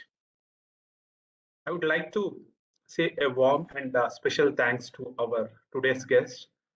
First, I would like to thank our chapter leader and very well known as BSR, our V. Srinivas Rao Garu, for giving the insightful keynote speaker session. And also Mr. M. Nagaraju Garu for your inspiring guest speaker session. Thank you, sir, to both of you. You were very thought-provoking and interesting address, both of them. And I'm sure that your thoughts have inspired hundreds of the students who attended today's session. Thank you very much. And also, we have been very fortunate to have some eminent personalities from industry and also from academic today for the panel discussion. I would like to thank again BSR Garu, Srinivas Rao Garu, and Vishnu Kumar Gopal, Rajesh Kumar Nalla, and Deepa Prabha. My gratitude to all the panelist speakers for gracing the occasion and sharing their opinions today. I'm sure all the participants are benefited out of the panel discussion and from your views. Thanks a lot, team. And this is an event for students. And it's been a pleasure to have some students because this event, and really personally I'm amazed to see and hear from all the students. On behalf of the PMI Pearl City chapter and also from the organizing committee, we would like to thank Aruna, Bhargavaram, Harichandana, Rohit Acharya, Nushant Fatima, and Pratyusha Ranjan for your great thoughts and sharing your experiences with the bigger team. Thanks a lot. Also, I would like to extend my special gratitude to PMI India team, especially to Abhishek and Nisha for their great support and helping us with setting up all the platform and as support required. Thank you very much, team. And coming to the last one, any event like this cannot happen overnight. The wheel started rolling nearly a few months ago, and it requires a lot of planning, team. It requires a lot of planning and a bird eye for every detail. And we are very, very fortunate to have a team, a volunteer team, a dedicated volunteer team and leaders. And on this occasion, we would like to thank Nagasochita Eliseti, who is our conference director, Vishnu Vinjamuri, our co-conference director, Rajeshwari, Youth and Social Impact Program Manager, and Kashyap Kompali, Youth Volunteer, Srinivasota, SLC Volunteer, and Social Impact Volunteer, and Chaitanya Student Chapter Leader and PMIPCC volunteers. Team, all these people, there are a lot of other people who supported them on behalf of chapter and the organizing committee. I thank every one of you who supported this event, and your generous contributions of time and energy for this conference is incredible, and that helped us to run this conference successfully. So with this, let all of us continue our learning journey, and I request all of you to be safe and stay connected with PMI Pearl City chapter. And I want to end with this quote: "Good things happens when you connect with PMI and PMI Pearl City chapter."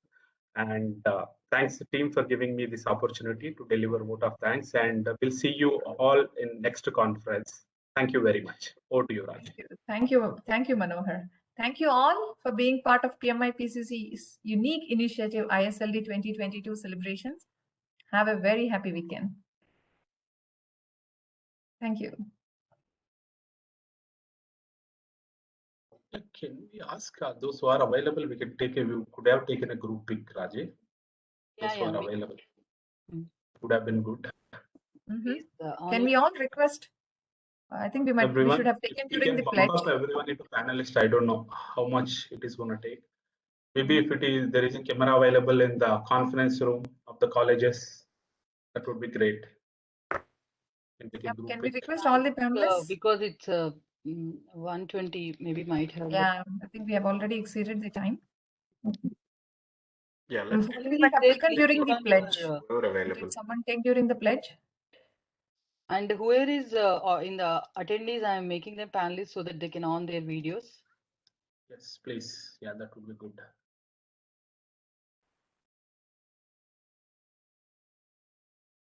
Request everyone to switch on their videos so that we can have a group pic saved for PMIPCC's next video. So you'll all be seen in the next video. Yeah, Raju Garu, Nagaraj Garu, Visu Kumar Gopal, Chakri, Harichandana, Krishna Garu, Nagaraj Garu, Sandhya, Rachna, Priti, Bhaskar Reddy Garu, Rohini, nice to see Penmuchu, you. Sai Jay Shravan. is there. Jay. I'm just calling out the names I see on the screen. I request all of you to please switch on your videos.